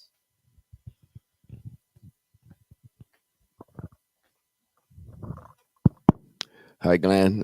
It's great to have you here again. Oh, thank you. We very all much. hope that you keep coming to Brazil after you get your Nobel Prize. Okay, don't forget us after that.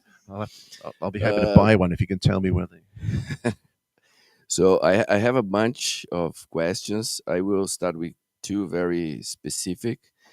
Your double knockouts with DNase 2 and sting, these mice develop autoimmune disease? Great question.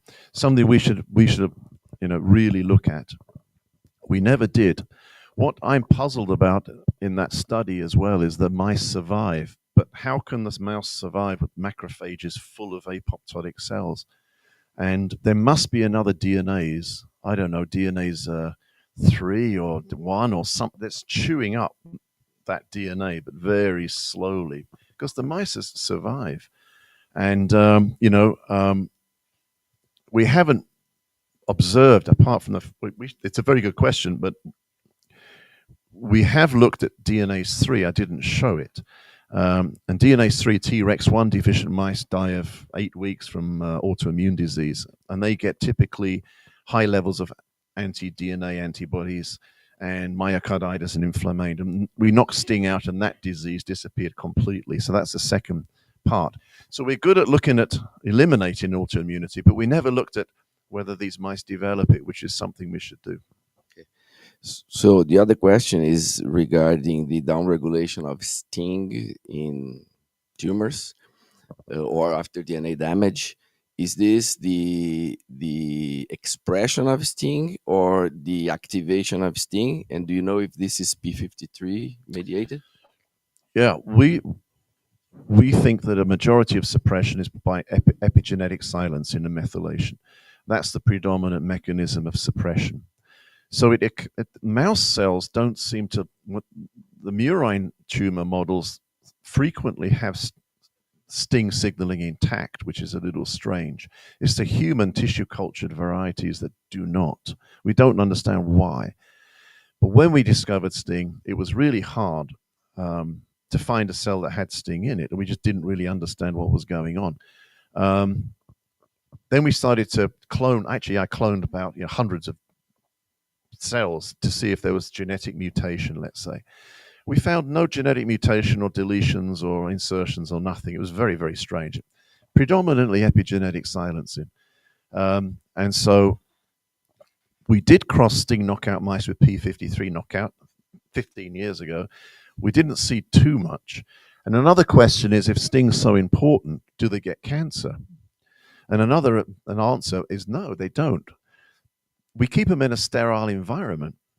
And so probably it raises the question that a lot of cancers are caused by external events and carcinogens and everything else you might eat, because these mice don't develop tumors, not like P53 mice, which sporadically do this. The mice are kind of fine. We kept them going for quite a long time. So that's of interest. The other thing I want to say is that whilst tissue cultured cells seem to have suppressed sting signaling or CGAS, it's a very different matter when we look at tumors, immunohistochemistry-wise, from fresh tumors. It's very complicated. And the tumor microenvironment sometimes stings there, sometimes it isn't, and we just don't really understand what the regulatory events of sting is in the real bona fide world. Cells we do, but not the tumor. And we're looking at pancreatic cancer, and the laminal cells of the duct don't have sting expressed. You look at the cancer, and it does, and then other parts of the tumor don't. And so it's really complicated. The transcriptional regulation of this thing, it's almost certainly switched on under stress as well, the transcription of this, and we're still looking at that. The other thing is that we also brought out a paper, and I don't bring it out, that we did an experiment where we took wild-type mice and sting knockout, and we took that DMBA chemical, and we paint the back of the mice, and it's a method for causing skin polyps. The DNA damage causes inflammation, and they get skin cancer, if you like. Then we took the sting knockout, and my hypothesis was that loss of sting, the mice will get more polyps, because it's a very important anti-tumor mechanism. And the postdoc came in like worried, fretting and stuff, and think I mixed the mice up or something like. But she did, and it turns out sting knockout mice are completely resistant to DNA-induced carcinogenic damage. Why? Because the DNA is causing in a normal cell inflammation and phagocytosis and eating it, and then it's causing more inflammation. The inflammation is not just cytokines. It turns out to be TNF-alpha, growth factors, all sorts of other things are switched on, because it's a growth repair system as well. If you have a damaged tissue, things kick in to repair it. So remarkably, loss of sting when you actually gave them DNA damage, they're resistant. So how much is sting playing a role in augmenting the transformation process in the tumor microenvironment? Not in the cancer cell, but infiltrating wise. And this is why it's so horribly complicated at the moment. One last question, just one last question. So, do you expect that vaccine strategies that are good inducers of cross presentation to CD8s, they all operate through sting? I think that the predominant way you get an activated antigen presenting cell is through sting signaling, because we've done a lot of the RNA replicant stuff and all of this other things, and it barely activates them in trans.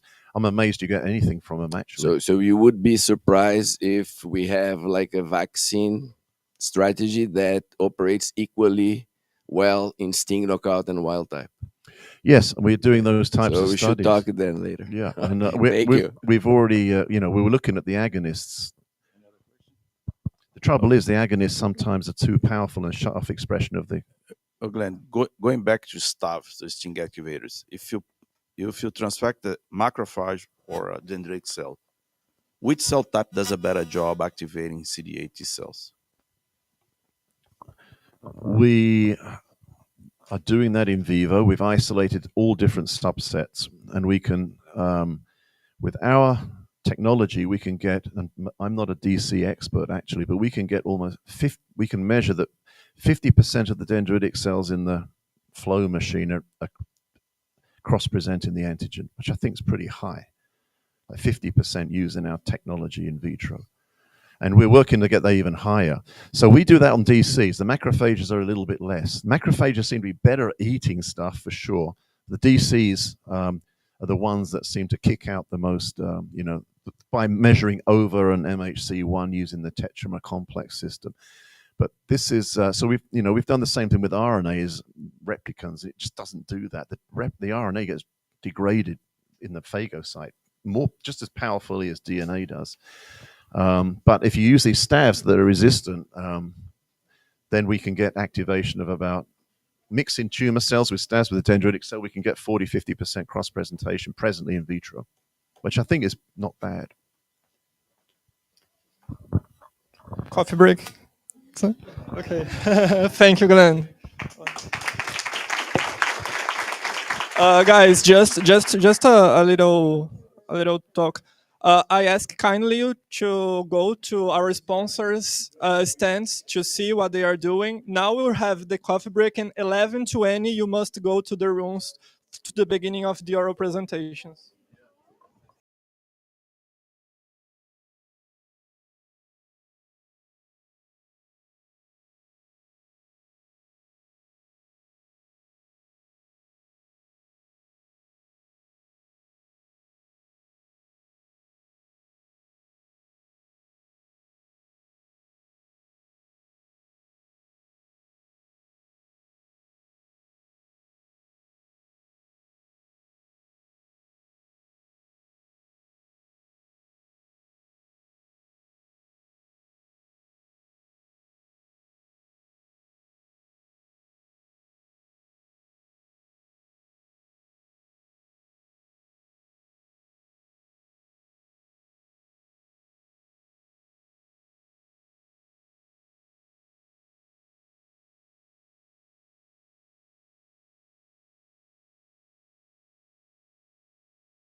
Começar, pessoal?